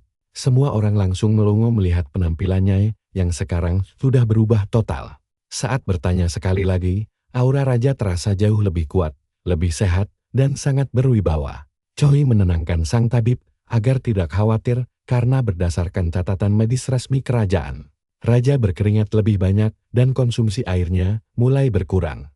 Tabib masih ragu bagaimana jika itu gejala penyakit. Tapi karakter utama mengingatkan ini baru setengah jalan dari janji 6 bulan mereka. Dia lalu meminta kakaknya bersabar dan melihat buktinya karena otot tidak pernah berbohong. Sambil menatap kapalan di tangannya, pangeran kedua merasa waktu berlalu cepat dan kehidupan abad 21 terasa seperti mimpi. Tiba-tiba seseorang menghampiri dan menyapa sang pangeran agung. Ternyata dia adalah kepala inspektur yang dulu pernah menuduhnya. Dia bilang pangeran kembali masuk ke kantor sebelum matahari terbit pagi ini. Choi heran apa yang dilakukan sang kepala inspektur sepagi ini. Si kepala menjawab kalau raja sering mengeluh kelelahan dan kekurangan waktu mengurus negara. Jadi dia datang untuk membantu meringankan bebannya. Sambil tersenyum, dia mengaku bekerja keras demi menjaga kesehatan raja. Choi lalu balik bertanya, apakah sang inspektur juga berniat melatih tubuhnya? Kepala inspektur menjawab kalau dia punya terlalu banyak pekerjaan. Dan sebagai pejabat negara, dia tidak bisa egois memikirkan kesehatan pribadi. Choi membalas meski dia tidak begitu paham birokrasi, jika seseorang berolahraga selama 2 jam, dia masih punya 22 jam sisa. Si kepala membantah keras bahwa 2 jam olahraga itu justru bisa merusak sisa waktu kerja yang lainnya. Pada akhirnya, dia menegaskan hanya ingin memberikan yang terbaik untuk kesehatan raja mereka. Sambil berjalan menembus salju, karakter utama menyadari janji 6 bulannya hampir habis. Kantor Inspektur Jenderal sendiri bertugas menyelidiki korupsi para pejabat tinggi lalu melaporkannya kepada tahta. Mereka bahkan bisa memakzulkan orang hanya berdasarkan rumor publik tanpa perlu bukti keras. Karena mereka selalu menjunjung tinggi prinsip di atas segalanya. Para pejabat sangat takut pada mereka. Seorang inspektur mengingatkan besok adalah hari latihan militer dan kepala mereka harus segera memutuskan sekarang. Akhirnya, seluruh inspektur menghadap raja, berlutut, dan memohon agar beliau mempertimbangkannya kembali. Raja bingung kenapa mereka terburu-buru. Kalian pasti tahu kan apa tuntutan mereka? Ya, kepala inspektur mendesak agar metode latihan fisik dihentikan karena mengurus negara jauh lebih penting dari apapun.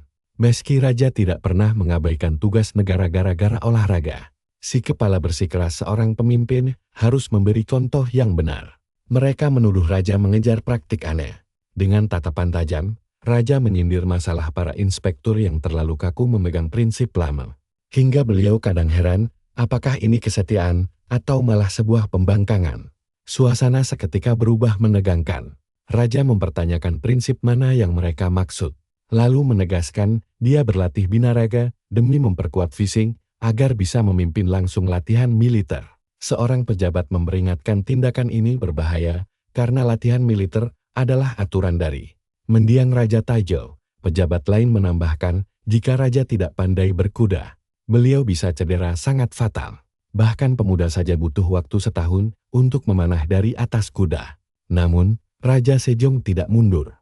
Beliau hanya meminta pengawal pribadi menjaga ketat jalannya latihan agar terhindar dari kecelakaan. Saat kepala inspektur ingin memprotes lagi, raja langsung memotong ucapannya dan menegaskan keberhasilan latihan militer ini akan menjadi bukti nyata dari kehebatan metode olahraga barunya tersebut. Raja juga menuntut agar semua menteri melakukan setengah dari porsi latihannya nanti. Setelah peringatan keras itu, cerita beralih ke wilayah Chaohuan di Gangwon pada hari latihan militer. Raja mengumumkan akan menginspeksi garis depan secara langsung sebelum latihan dimulai.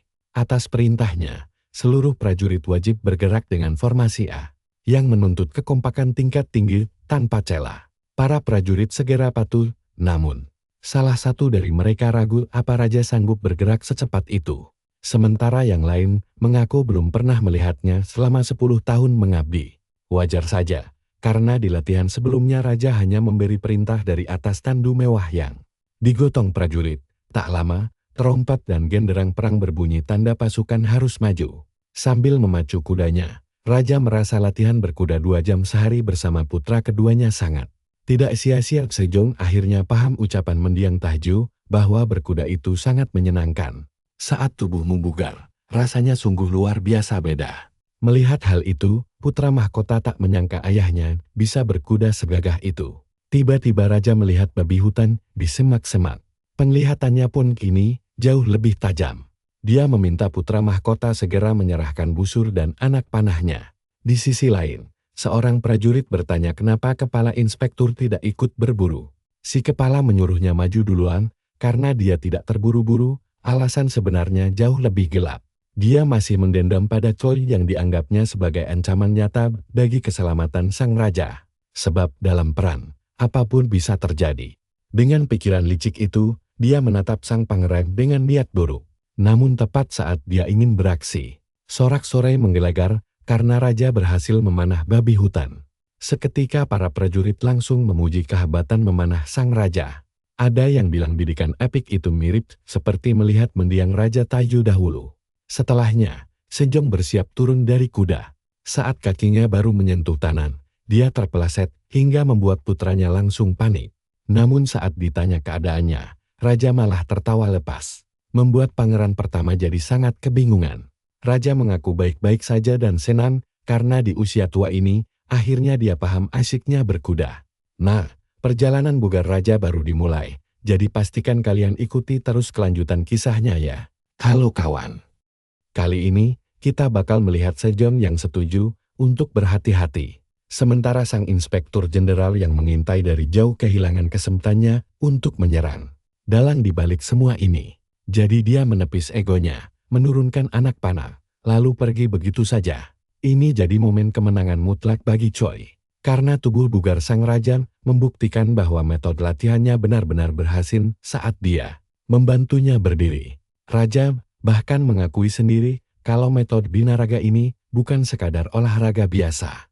Sang inspektur mengira rencana ini bakal gagal, tapi keajaiban justru terjadi. Dan sekarang tibalah saatnya bagi para prajurit untuk menepati janji mereka. Perintah pun turun agar semua orang tidak cuma mencoba, tapi wajib menguasai sistem latihan dari putra keduanya.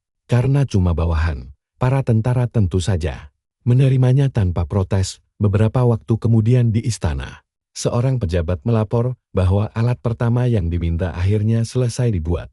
Dengan wajah lelah, dia memperlihatkan mesin lat pull down untuk melatih punggung. Troy langsung kegirangan karena tahu membuat mesin ini sangatlah sulit, dan dia langsung berniat mencobanya sendiri. Dia pun duduk di mesin itu, menggenggam palangnya dengan posisi tangan lebar, lalu mulai menariknya. Saat dia bergerak, otot punggungnya langsung tegang dan mulai mengembang karena aliran darah deras. Begitu selesai, sensasi itu membuatnya bernostalgia hingga salah satu staf bertanya tentang pendapatnya. Karena hari ini, jadwalnya latihan punggung.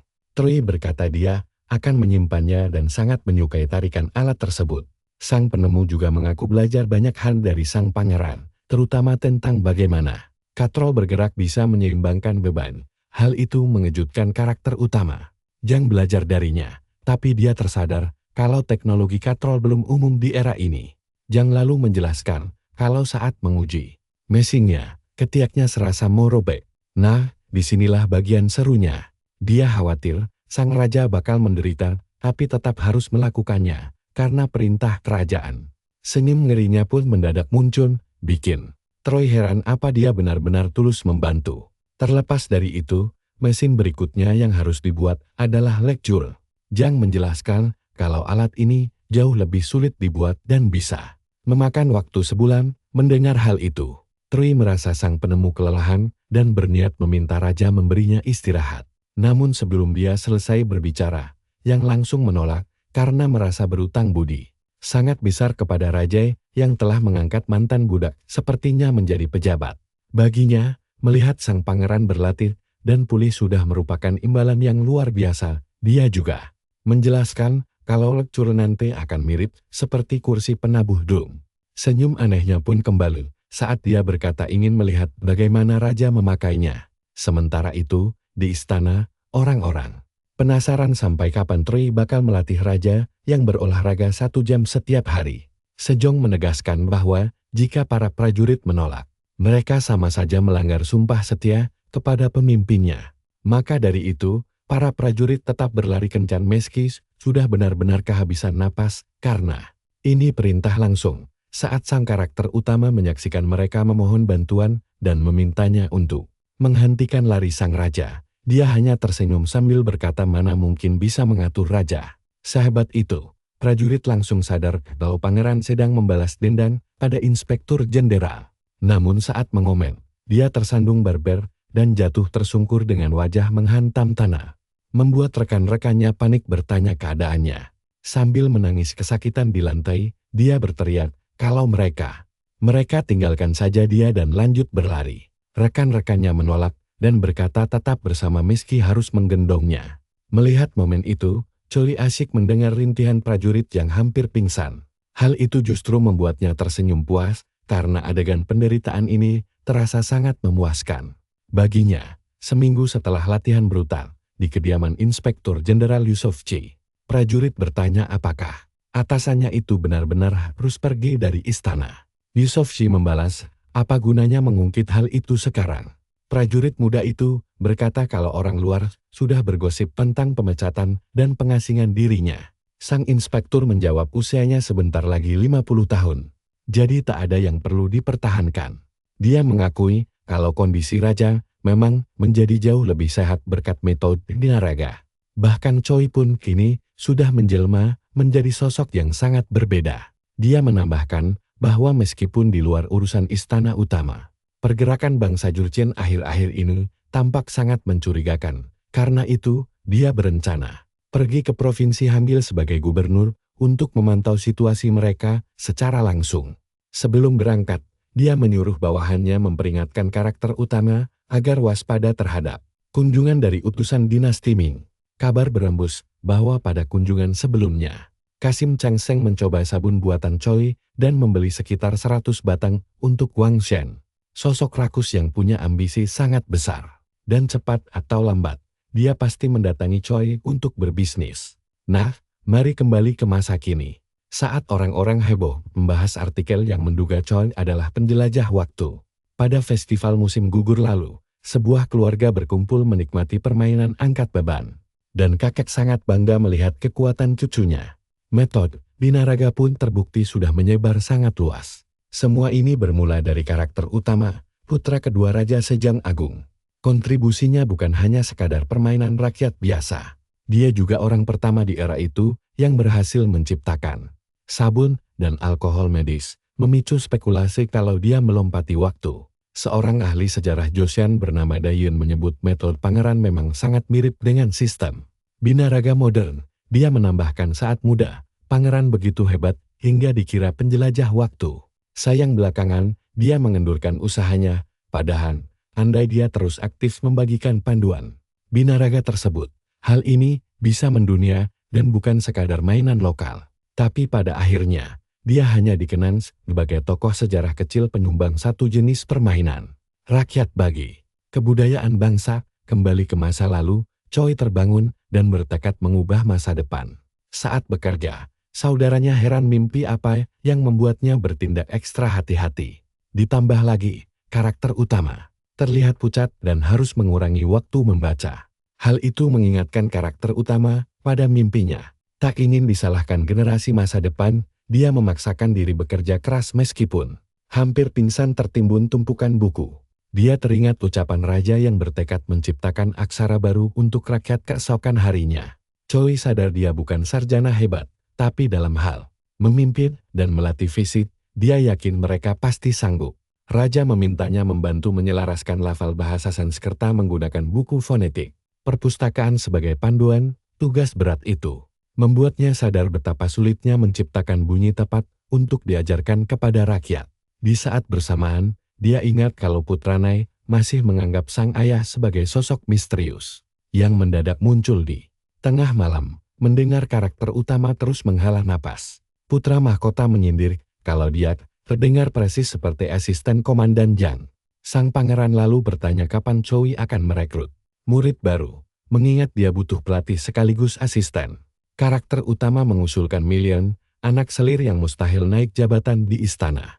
Namun akan jauh lebih baik lagi jika mereka mengumpulkan orang-orang dari latar belakang yang berbeda. Saat ditanya alasannya, sang pangeran menjelaskan bahwa mereka butuh sosok berpangkat tinggi guna menyebarkan panduan binaraga di Istana Timur. Artinya, salah satu murid harus berasal dari anggota keluarga kerajaan. Choi berpikir keras dan langsung teringat satu nama. Meski dia agak ragu melatihnya, karena belum tentu sang pangeran menyukai latihan fisik itu. Kandidatnya adalah Pangeran Seseon, putra ketiga dari mantan putra mahkota Yamian. Yamian dulunya ahli waris Raja Taiju, namun dicopot akibat skandal korupsi serta pengkhianatan hingga tahta jatuh ke tangan Raja Sejong. Rumor menyebut putra Yamian tumbuh liar, namun saat mereka bertemu, bocah itu justru sangat sopan dan normal. Hal ini membuat Choi berpikir bahwa Seseon jauh lebih penurut dari dugaannya. Karakter utama tahu di masa depan Seseon bakal gila karena ayahnya menghina selirnya. Tapi saat ini itu belum terjadi, jadi dia bertanya apakah pangeran cilik itu sudah mendengar tentang panduan binaraga, dan dia mengangguk setuju. Nah kawan, disinilah semuanya terasa mulus hingga Choi menawarinya menjadi murid untuk belajar. Tampaknya karakter utama memanggil Mai untuk memandu pemanasan sang pangeran. Namun saat Mai yang rakyat biasa mulai berbicara, sikap pangeran langsung berubah. Dengan nada dingin penuh keangkuhan, dia menyuruh Mai, kalian harus gabung bareng saya buat melihat pangeran manja yang pergi begitu saja sambil mengeluh. Bau keringat bikin pusing, Trui dan Mai melongo. Sang pangeran beralasan, darah birunya harem diajar rakyat jelata seperti Mai, tokoh utama dan bawahannya saling lirik, lalu menyiapkan rencana jitu buat menghancurkan kesombongan itu. Tidak butuh waktu lama, pangeran angkuh ini langsung dipaksa melakukan skuad super berat sampai tersiksa akibat ulahnya sendiri. Tak lama kemudian, dia kehabisan napas dan menyerah karena paha besarnya mati rasa. Sementara itu, Mai malah menambah beban besi sambil tersenyum lebar, terus mengejek sang pangeran sepanjang latihan. Karena panik ingin kabur, sang pangeran akhirnya mengaku salah dan memohon agar bebannya dikurangi. Sesuai dugaan, obat untuk sikap buruknya ternyata sesederhana ini. Saat bocah itu terkapar lemas di lantai, Troi teringat Pangeran Seojin. Selama ini selalu direndahkan karena membawa darah keturunan putra mahkota yang digulingkan. Jadi, dia heran kenapa Seojin malah menindas pelayannya dengan cara kejam yang sama. Apalagi status Mai juga merupakan anak dari seorang selir. Sang pangeran mengaku bersikap kasar hanya demi menutupi rasa sakit akibat ketidakadilan yang diterimanya. Dia lalu mempertanyakan apa gunanya latihan fisik melelahkan ini. Sementara para kakak laki-lakinya jauh lebih hebat dari dirinya. Dia merasa tidak punya masa depan di pemerintahan karena gerak-geriknya selalu diawasi ketat agar tidak mengancam tahta. Saat menceritakan kisah sedih ini, dia menangis terseduh-seduh dan mengaku melampiaskan rasa takutnya dengan menyakiti orang lain. Meski bersimpati, Troi menegaskan bangsawan tidak boleh egois. Kemarahan seorang pangeran bisa membawa dampak buruk yang terlalu berat bagi rakyat jelata. Seojin akhirnya membuang gengsinya, meminta maaf dan berjanji akan berubah. Sikap itu membuat Troi dan Mai puas. Sang protagonis kemudian menyuruhnya mempelajari 3 gerakan dasar, bench press, squat, dan deadlift dari Mai. Jika Seojin bisa mengangkat total beban hingga 400 kg, Troi berjanji akan menjadikannya penanggung jawab metode latihan ini di istana sang pangeran. Nah, perhatikan baik-baik. Disinilah rahasia besar dimulai saat tokoh utama menawarkan bukti nyata keampuhan metodenya. Dia menjelaskan bahwa siapapun di istana wajib menguasai disiplin diri, latihan fisik, serta ajaran penting. Kitab suci klasik, peran hebat ini, nantinya disebut sebagai pelatih. Dia menambahkan bahwa satu orang saja tidak akan mampu menyebarkan ilmu ini. Jika Xiao Jin berhasil, dia bahkan bisa menjadi pelatih pribadi raja dan kalau itu sampai terjadi, tidak akan ada lagi yang berani meremehkan dirinya. Ucapan itu langsung menyentuh hati Xiao Jin, memberikan secercah harapan baru.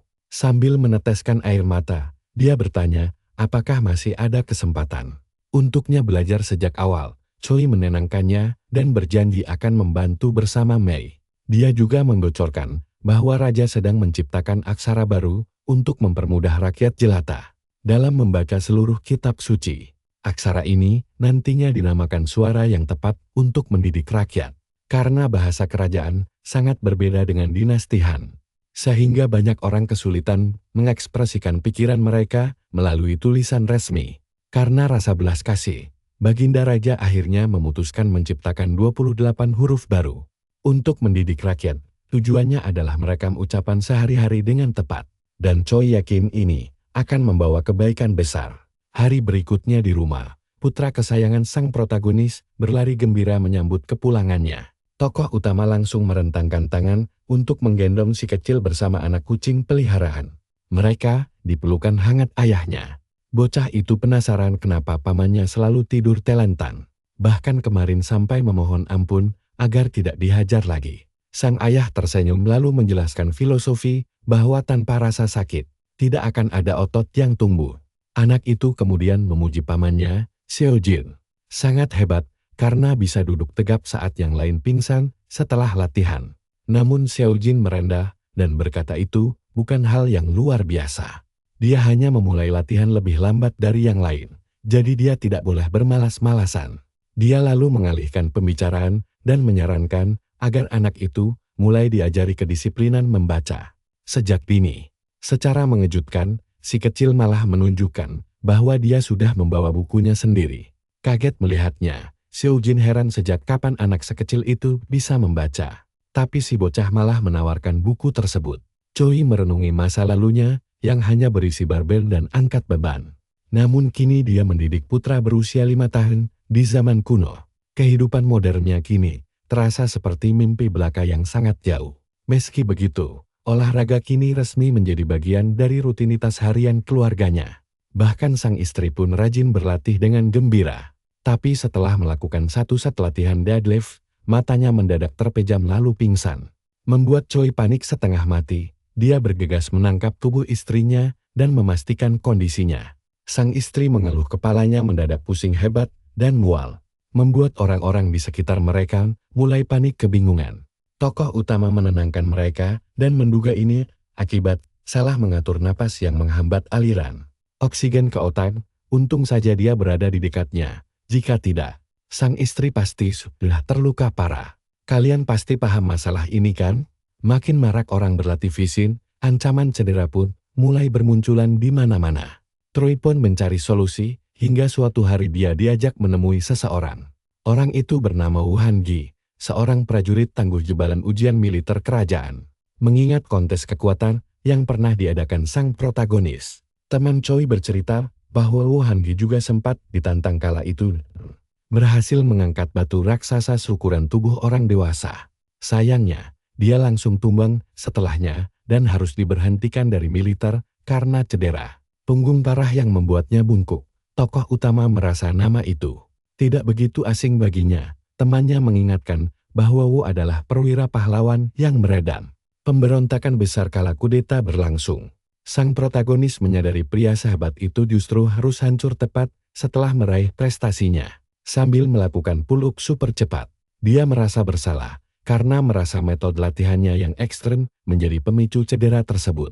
Temannya mengusulkan, jika sang protagonis bisa menyembuhkan raja, dia pasti bisa membantu memulihkan kondisi fisik Wu yang aslinya memang sudah sangat tangguh. Sementara itu di sebuah kedai, seorang pria membanting cangkirnya sambil mengumpat gusar. Itu adalah Wu yang sedang mabuk berat dan frustrasi. Dia mereka tidak percaya bagaimana latihan konyol sang pangeran bisa menyembuhkan penyakit orang. Rekannya langsung memperingatkan agar menjaga mulut, karena raja sendiri memuji metode pangeran yang kini sangat berpengaruh. Namun Wu tidak peduli, dia malah meremas gelasnya hingga hancur berkeping-keping karena emosi. Dia menantang sang pangeran untuk membuktikan kekuatannya, sebab bagi Wu, semua rumor kehebatan sang pangeran hanyalah omong kosong. Dia terus menghina sang pangeran hingga membuat temannya ketakutan setengah mati. Tiba-tiba, Troy menyahut dari arah belakang dan berbisik bahwa beban angkatannya sebenarnya hanya setengah dari rumor yang beredar luas. Wu terkejut setengah mati sampai nyaris jantungan. Lalu sang protagonis mengajaknya bicara empat mata. Setelah memeriksa tubuhnya, cederanya ternyata sangat parah.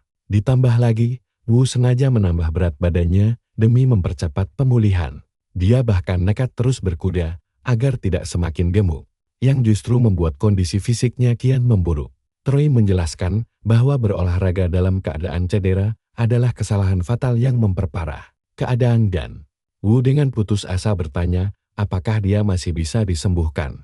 Sambil tersenyum, sang protagonis mengiyakan, namun tidak menjamin kesembuhan total. Karena tidak punya pilihan lain, Wu setuju dan mulai melakukan push-up. Setelah itu, mereka berdua fokus melakukan peregangan punggung secara perlahan guna memulihkan fungsi ototnya. Wu kemudian bertanya, apakah ini bisa membuatnya kembali kuat? Namun sang protagonis menjelaskan itu hal mustahil. Sebab fisikku tidak akan kuat lagi mengangkat beban ekstrem seperti dulu. Kondisinya memang akan membaik. Tapi pemulihan total sangat sulit didapat karena dia terlalu lama mengabaikan cederanya. Merasa hancur, Wu bertanya, apakah ada solusi alternatif lain? Dia sangat tersiksa hidup sebagai pria tak berdaya dan merasa malu di hadapan istrinya sendiri. Penyesalan mendalam Wu itu mengingatkan Troy pada kejadian pingsannya sang istri kemarin. Dia lalu menawarkan sebuah kerjasama penting pada Wu. Bagaimana jika mereka berkolaborasi menyembuhkan orang-orang menggunakan metode rehabilitasi? Khusus Wu mengira dia disuruh menjadi tabib medis, hal yang jelas mustahil baginya. Namun Troy menjelaskan, bahkan tabib istana pun tidak memahami sistem otot manusia, sehingga penanganannya sering keliru. Tabib rehabilitasi justru wajib mengerti cara kerja otot dan tulang secara harmonis. Mendengar teori brilian itu, Wu menyadari pangeran ternyata jauh lebih jenius dari perkiraan. Orang-orang, dia pun bersemangat mengikuti semua arahan latihan yang diberikan. Tanpa disadari, murid-muridnya perlahan mulai bertambah banyak. Nah, apa kalian setuju kalau olahraga itu bikin nagir? Seiring menyebarnya aksara baru, tren kebugaran ini juga bakal meledak pesat hingga membuat orang-orang gemar latihan bertelanjang dada. Oleh karena itu, dia butuh pakaian olahraga sederhana yang murah meriah untuk semua orang. Mengandalkan keahlian menjahit sang istri, baju itu pun selesai dibuat dengan bahan kain murah yang sangat nyaman dipakai. Yuk, kita bareng-bareng cari tahu kelanjutan kisah kocak ini. Suasana langsung berubah saat sang protagonis menanyakan pendapat cewek itu tentang baju buatannya. Si cewek kaget banget karena belum pernah melihat model pakaian seunik itu. Troy menjelaskan kalau itu pakaian khusus olahraga rancangannya sendiri. Dan dia memilih bahan katun karena sangat mudah didapat. Katanya, saat ini katun adalah bahan paling nyaman untuk latihan fisik, tapi tetap saja para bangsawan mungkin belum mau memakainya karena tidak terbiasa. Si cewek langsung meminta maaf karena telanjur meremehkan dan mengakui bahan itu memang bagus untuk berolahraga. Akhirnya, Troy menyuruh penjahit membuat lebih banyak setelan serupa, mengubah katun biasa menjadi baju olahraga. Malamnya, seorang cendekiawan membaca sebuah buku dan dibuat tercengang oleh ide-ide luar biasa di dalam panduan binaraga rahasia tersebut. Di hari yang sama, di dalam kuil Jinwon, seseorang menegur Seong Samuel dan bertanya apakah dia terlalu tenggelam dalam bacaannya. Alasannya sederhana, Seong sudah berada di aula jasa selama 23 jam. Dia meminta maaf karena terlalu memaksakan diri hingga selarut ini. Rekan mudanya, Shin So-gyu, heran kenapa dia begitu berambisi dalam belajar. Seong Samun menjawab bahwa orang yang berhubungan dengan keluarga kerajaan harus memberikan teladan dan tidak boleh membuang-buang waktu. Banyak orang sudah jauh melampauinya. Dan setelah membaca sedikit saja buku karya Pangeran Jin Suyong, dia malah menjadi sangat menyukainya. Tiba-tiba seseorang bertanya apa yang sedang dilakukan dan jawabannya simpel, push up. Sorry, lalu ingat kalau dan sempat menghilang saat fajar dan baru kembali setelah mandi. Saat ditanya apakah dia berlari ke gunung dan menggeleng dan menggantinya dengan lompat tali. Sheng merasa buku itu biasa saja, karena selain bagian binaraga, isinya cuma mengulang hal-hal yang sudah umum, namun cendekiawan muda lainnya, Hwg, langsung memperingatkan agar tidak meremehkan buku kiriman putra mahkota. Hal itu membuat keduanya saling melotot tajam sementara Seong menonton dengan canggung. Melihat situasi memanas, Seong menenangkan mereka dan menyarankan berdiskusi besok saja. Mereka pun sepakat keesokan harinya. Seong bertanya pada Dan yang paling banyak membaca buku itu tentang pendapatnya, dan menjelaskan bahwa disiplin ini bukan sekadar cara menghormati tubuh pemberian dari orang tua mereka. Ini jauh lebih dari itu. Tapi Shen masih ragu dan berkata kitab suci berisi kata-kata orang bijak. Sedangkan setahunya putra mahkota bukanlah orang suci, Seong pun mengiyakan hal tersebut. Lalu menambahkan bahwa cara umum untuk menghormati diri adalah sukses dan meraih ketenaran. Jadi, binaraga terasa sia-sia. Dia juga menunjukkan bahwa volume pertama mengeklaim kalau penyakit ringan akan hilang. Nah, kalian perhatiin bagian ini baik-baik. Dia sangat ragu, karena disiplin ini butuh peralatan mahal. Shen juga menambahkan, meski tubuh bisa berubah, sejauh ini dia belum pernah melihat bukti nyatanya langsung. Menyadari rekan-rekannya tidak tahu perkembangan di luar kuil, dan memutuskan untuk membahas kondisi yang mulia raja. Dia bertanya, apakah mereka berniat meremehkan raja, yang seketika membuat mereka semua ketakutan setengah mati. Dan menjelaskan, sejak mempraktikkan buku rahasia binaraga itu, raja berubah cepat dan jauh lebih aktif dibanding masa mudanya. Memang tidak semua teori benar, tapi ini terbukti membuat tubuh menjadi jauh lebih kuat. Lalu dia bertanya, bukankah tubuh yang segar setelah seharian beraktivitas juga akan membantu studi? Mereka mendengar itu, Shen tersentak lalu bertanya, apakah Dan berniat membawa peralatan olahraga tersebut ke dalam kuil Jingwen? Dan menjawab jika tempat ini kurang cocok, mereka bisa memanfaatkan batu besar atau potongan kayu kecil saja. Siapapun yang tidak berminat juga tidak dipaksa ikut. 8 hari kemudian, para cendekiawan mulai mencobanya. Mereka membuat peralatan sendiri, namun San adalah orang pertama yang kelelahan. Dia mengeluh tidak sanggup lagi dan mulai meragukan metode ini. Akhirnya dia berteriak menyerah, karena sudah benar-benar kapok berlatih fisik. Tak lama, yang lain juga ikut masuk ke dalam kuil, lebih memilih membaca buku daripada berolahraga. Dan menyeka keringat di wajahnya dan sadar semua temannya telah menyerah. Tapi dia tidak peduli. Dia merasa telah mendapatkan banyak manfaat dari panduan binaraga tersebut. Karena itu, dia bertekad terus berlatih keras demi membentuk tubuh sehat yang bisa mendukung kegiatan belajar serta kehidupan sehari-harinya nanti. Pada Agustus 1441, di siang hari yang biasa, Troy memuji kerja keras sang penemu. Padahal sebelumnya dia mengira membuat alat shoulder press dan seated row akan sangat sulit. Lalu Jan memasang ekspresi liar andalannya dan berkata semua ini berhasil berkat usahanya sendiri, yang didorong alasan tertentu sambil tersenyum palsu. Sang penemu menyahut bahwa bekerja maksimal untuk istana adalah hal wajar. Dia menambahkan kalau kantor inspektur jenderal bekerja paling keras karena menyediakan semua sumber daya uji coba. Troy kemudian memasuki ruang pengujian untuk melihat langsung semua peralatan olahraga yang kini sudah selesai dibuat. Begitu dia melangkah masuk, para prajurit inspektur langsung gemetaran ketakutan dan buru-buru melaporkan bahwa semua mesin telah dipastikan stabil. Mereka lalu meminta sang pangeran untuk naik dan mencoba latihan di alat tersebut. Setelah mencobanya, sang karakter utama berpikir bahwa kakak laki-lakinya harus menggunakan alat ini untuk melatih 3 gerakan angkatan besar, sambil berdiri menjaga di belakang saat bench press. Troy menyemangati kakaknya untuk terus mendorong. Kalian pasti ikut tegang, kan? Akhirnya dia berhasil mengangkat bebannya. Dengan ini, level binaraganya langsung naik, dan dia sukses mencapai total 190 kilogram dalam 3 angkatan besar tersebut. Sang pangeran mengaku, rasanya luar biasa mendapat pujian dari pencipta metodenya sendiri. Lalu bertanya apakah target 250 kg bisa dicapai segera. Troy menjawab bahwa pertumbuhan otot tiap orang berbeda. Meski dia sendiri terus berkembang sampai menyentuh angka 300 kg. Namun setelah itu, perkembangannya mandek. Walau memiliki tubuh bakat pangeran Sus dan pengetahuan modern, kakaknya masih kekurangan teknik dasar. Jadi, untuk mencapai 250 kg mungkin butuh waktu 2 hingga 5 tahun. Namun poin pentingnya bukan seberapa cepat, melainkan konsistensi jangka panjang dalam mempraktikkan metode latihan fisik ini. Keesokan paginya, di kediamannya, sang protagonis merawat istrinya yang sedang lemas di ranjang.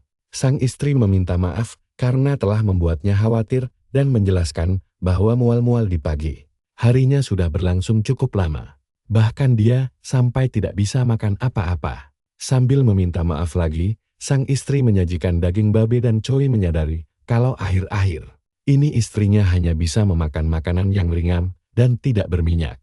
Memahami situasi tersebut, dia tidak ingin tinggal diam dan langsung bergegas pergi mencari daging babi segar di toko daging. Sang karakter utama memesan daging untuk dikonsumsi dan meminta ditunjukkan babi yang paling besar. Sambil tersenyum lebar, pedagang itu menunjuk salah satu babi tergemuknya. Choi mengira pedagang itu sedang mengejeknya, membuat si pedagang langsung ketakutan dan menegaskan bahwa daging babi miliknya sangat padat, namun tetap empuk. Dia bahkan sesumber babi itu adalah yang terbaik di 8 provinsi. TETAP saja, Choi tidak percaya babi itu sudah cukup besar untuk kebutuhan gizi istrinya. Di malam yang lain, seorang pria memperkenalkan dirinya sebagai Kim Jong-seol, pelayan rendah hati yang baru kembali ke ibu kota setelah memukul mundur suku Barbar Utara. Seorang petarung tangguh yang sangat terkenal karena kekuatan otot dan taktik perangnya. Raja berkomentar musim dingin akan segera tiba sehingga para Barbar tidak akan bisa banyak bergerak. Kim membungkuk hormat dan berkata semua keberhasilan ini berkat kemurahan hati raja. Saat perjamuan berlangsung, Choi mendekat dan menawarkannya minuman yang langsung diterima oleh Kim. Kim berkata dia sudah sering mendengar kehebatan sang pangeran dan merasa aura kekuatannya mampu menandingi jenderal-jenderal terkuat di dunia. Protagonis kita berterima kasih, namun menjelaskan dia melatih tubuhnya bukan untuk memanam atau mengayunkan pedang. Kim lalu bertanya, apakah dia menyadari ada hal di perbatasan utara yang jauh lebih bisa diandalkan daripada senjata, membuat sang pangeran bingung. Kim menjelaskan bahwa itu adalah miras suling kuat yang dibuat dari bahan-bahan fermentasi. Awalnya, dia sempat ragu dengan pasokan minuman keras beralkohol tinggi ke ibu kota. Sebelum tahu itu adalah buatan sang pangeran. Mereka menggunakannya untuk membersihkan luka dengan kain katun bersih, dan berkat itu, tingkat infeksi prajurit menurun drastis. Choi pun menyadari mengapa alat penulingannya tidak pernah berkarat dan senang penemuannya bisa sangat membantu. Namun pengiriman miras ini juga memicu masalah baru karena para prajurit utara sering meminumnya untuk menahan dingin secara berlebihan, sebab rasanya tetap seperti alkohol biasa setelah dicampur dengan sedikit air tawar. Dia bertanya bagaimana cara mengatasinya, dan Kim menjawab mereka mencampurnya dengan tanaman pahit bernama wormwood. Setelah itu, siapapun yang mencoba meminumnya diam-diam langsung meludahkannya kembali karena sangat tidak enak. Cerita itu sukses membuat semua orang tertawa terbahak-bahak. Lalu Kim meminta rekan perwilanya yang bernama Lee Won-bong untuk membawakan teh juga. Nama itu seketika langsung menarik perhatian penuh dari seorang Choi. Menurut kalian, apa jadinya kalau dua pria terkuat ini saling berhadapan?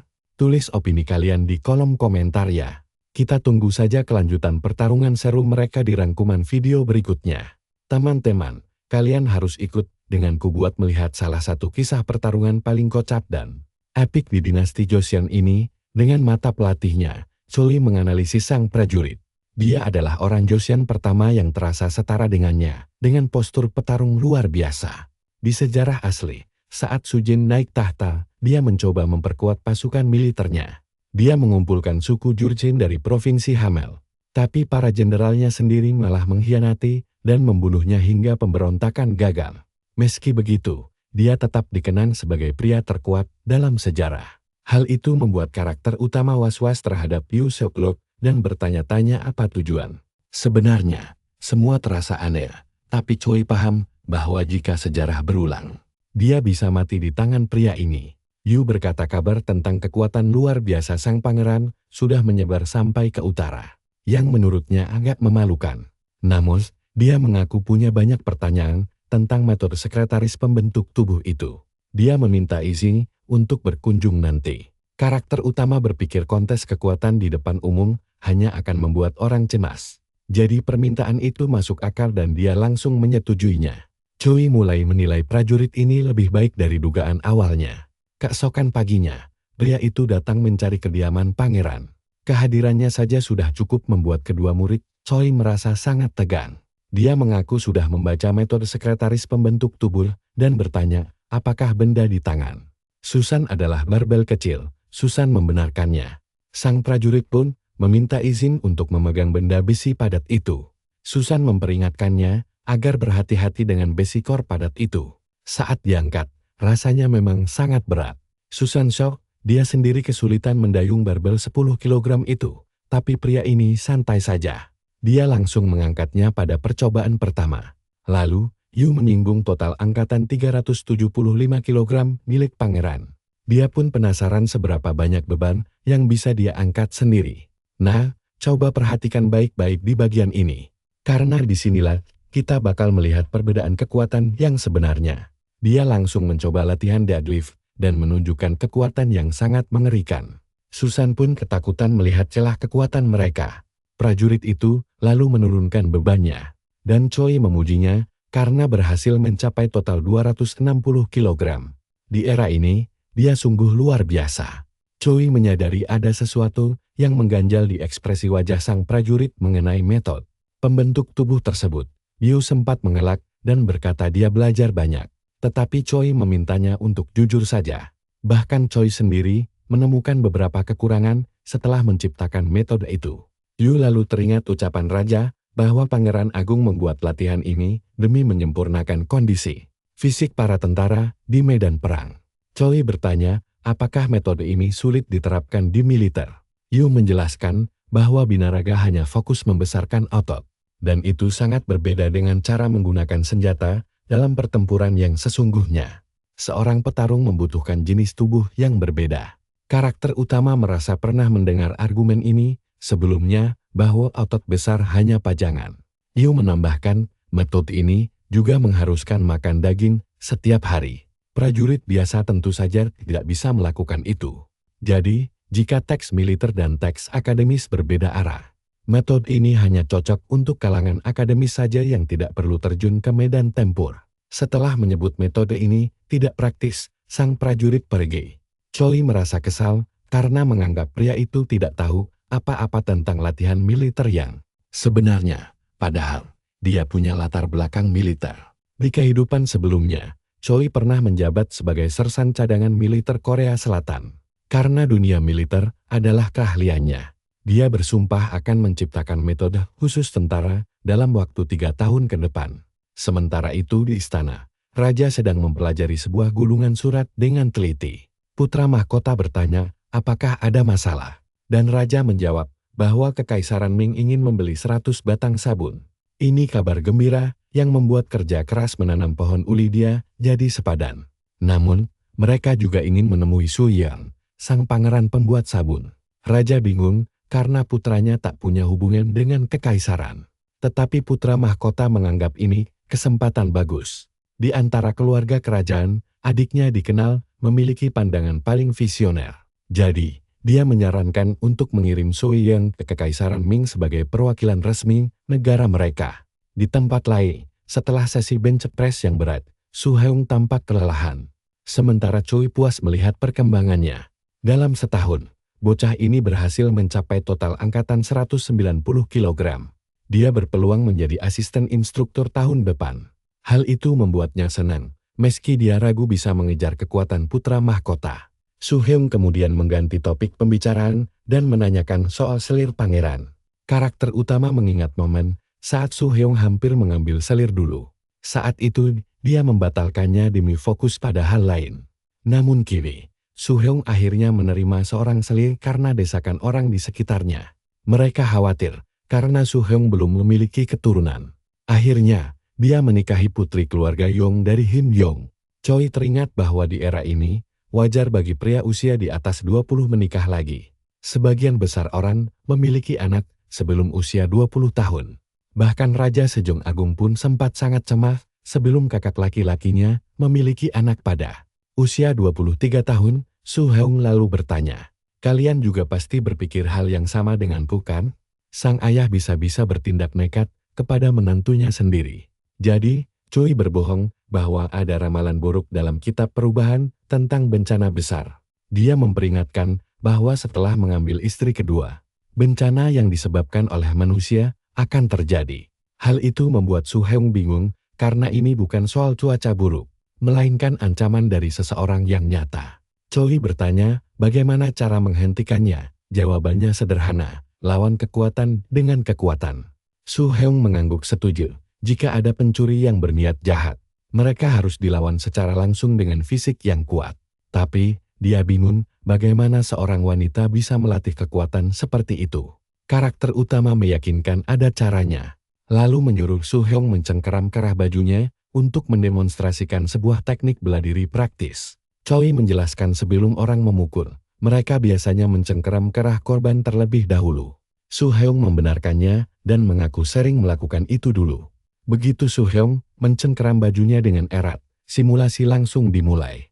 Hanya dengan satu serangan cepat ke arah sendi, Choi berhasil mengunci gerakan tersebut. Su Heung sempat kebingungan sejenak sebelum akhirnya berteriak kesakitan dan langsung jatuh, tersungkur ke lantai kayu istana. Saat ditanya apa yang terjadi, Choi menjelaskan serangan sendi membuat tubuh lawan lumpuh seketika. Karena sudah merasakan khasiatnya, dia menyuruh Su Heung membawa selirnya ke tempat latihan agar diajari teknik pertahanan diri. Beberapa hari kemudian, istri Choi mulai melatih selir Su Heung.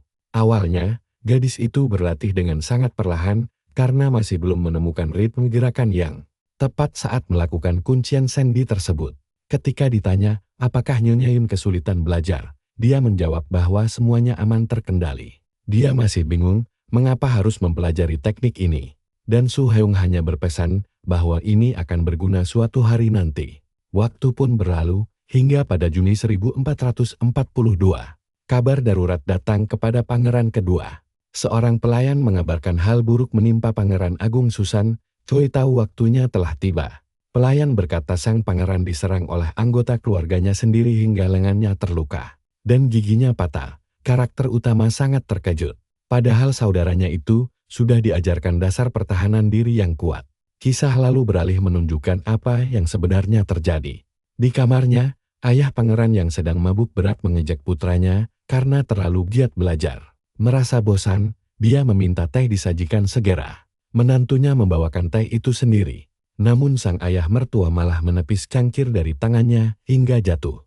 Dia mengeluh menantunya hanya peduli pada suaminya dan membiarkan mertuanya menunggu terlalu lama. Dia terus memaki gadis itu karena dianggap tidak sopan, tapi tiba-tiba pandangannya berubah. Melihat sang menantu yang basah kuyup karena tumpahan teh dan tidak berdaya di lantai malah memicu pikiran kotornya. Dengan tatapan masumnya, dia berkata putranya telah membawa pulang gadis cantik yang sangat sesuai. Dengan seleranya, dia mulai menarik pakaian gadis itu dengan paksa. Meskipun korban sudah memohon padanya untuk berhenti. Untungnya, dia membalas dengan sundulan kepala yang merontokkan beberapa gigi mertua bejat itu. Dia juga mengunci lengannya dengan kuat. Namun, karena adrenalin yang memuncak, dia tidak sengaja mematahkan tulang pria itu.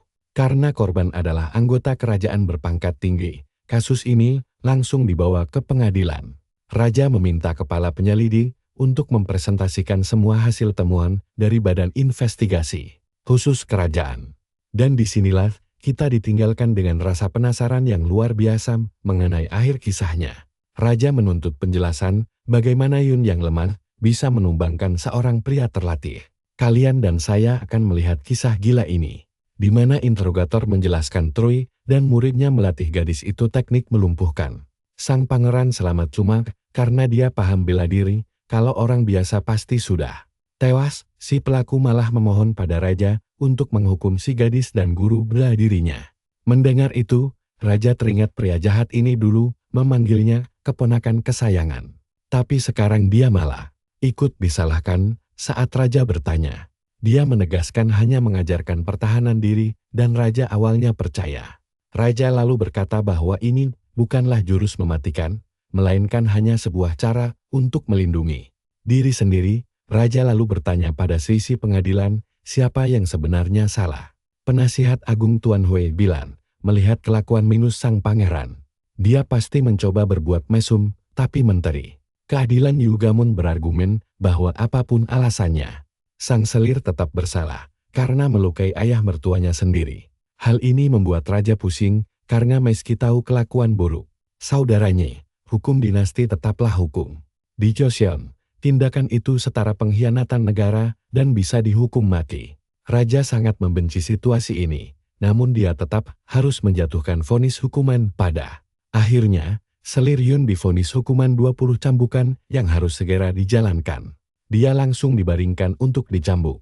Gadis itu panik saat cambuk, mulai diayunkan ke punggungnya sambil memejamkan mata. Pasrah menunggu, sebelum cambukan mendarat, prajurit itu ragu-ragu. Sekarang, perhatikan bagian menegangkan ini. Saat cambuknya menghantam, sang selir merintih kesakitan, tapi si pangeran malah berteriak marah. Jelas sekali sang prajurit sengaja menahan kekuatannya, jadi sang pangeran menyuruhnya mencambuk dengan benar. Dia lalu mendorong pelayan itu dan berniat melakukannya sendiri. Dia merebut tongkat dari tanah, mengangkatnya, dan siap menghantamkannya dengan penuh amarah. Tepat di detik terakhir, raja maju menghentikannya dan menyuruh saudaranya itu untuk tenang. Pangeran langsung tertegun. Dulu, saat mereka masih kecil, saudaranya tidak pernah bisa mengalahkannya secara fisik, tapi sekarang dia tak berkutik, dengan marah dan bingung. Dia bertanya kenapa wanita yang bersalah pada mertuanya malah dibiarkan lolos. Hal itu membuat raja makin murka, kehabisan kesabaran. Dia menyuruh saudaranya diam dan mengancam akan membuangnya ke pengasingan. Raja lalu melepas tongkat itu hingga saudaranya jatuh tersungkur. Raja mengingatkan bahwa mendiang ayah mereka, Raja Taejon, sebenarnya sudah melarang sang pangeran untuk memasuki ibu kota. Meski begitu, raja tetap berbaik hati membiarkannya tinggal di dekatnya. Raja menambahkan, walau saudaranya terus membuat onar, dialah yang selalu melindunginya dari desakan hukuman pengasingan yang lebih berat. Pengasingan, coba kalian bayangkan, ini adalah ampunan terakhir untuk pangeran abusif itu. Raja langsung memerintahkan prajurit menahan Pangeran Agung Yang Yeon di rumahnya. Sang pangeran memberontak dan memohon ampun, bahkan memanggil nama asli raja. Namun sang kakak mengabaikannya.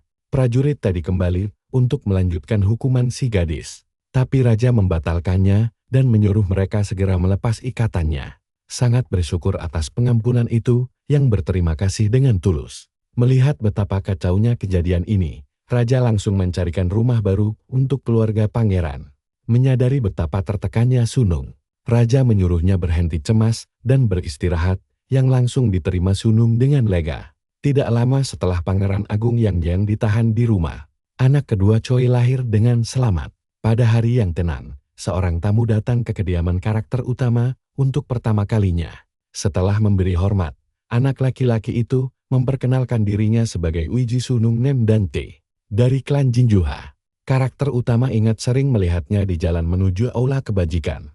Meski dia dengar anak itu sedang belajar di kuil, dia bertanya maksud kedatangannya dan menyadari tubuh bocah itu berubah drastis hingga hampir tidak mengenalinya dan menjelaskan bahwa tubuhnya dulu sangat lemah saat di kuil.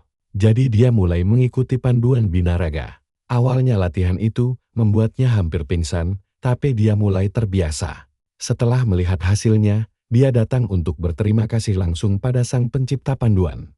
Choi merasa tidak perlu terlalu formal, karena dia merasa tidak mengajari banyak hal. Sambil tersenyum dan bertanya, apakah dia boleh ikut latihan rutinnya? Hal itu membuat karakter utama terdiam ragu. Dia pasti mengiyakan orang lain, tapi tidak semudah itu untuk Dan, salah satu menteri yang kelak gugur dan terlalu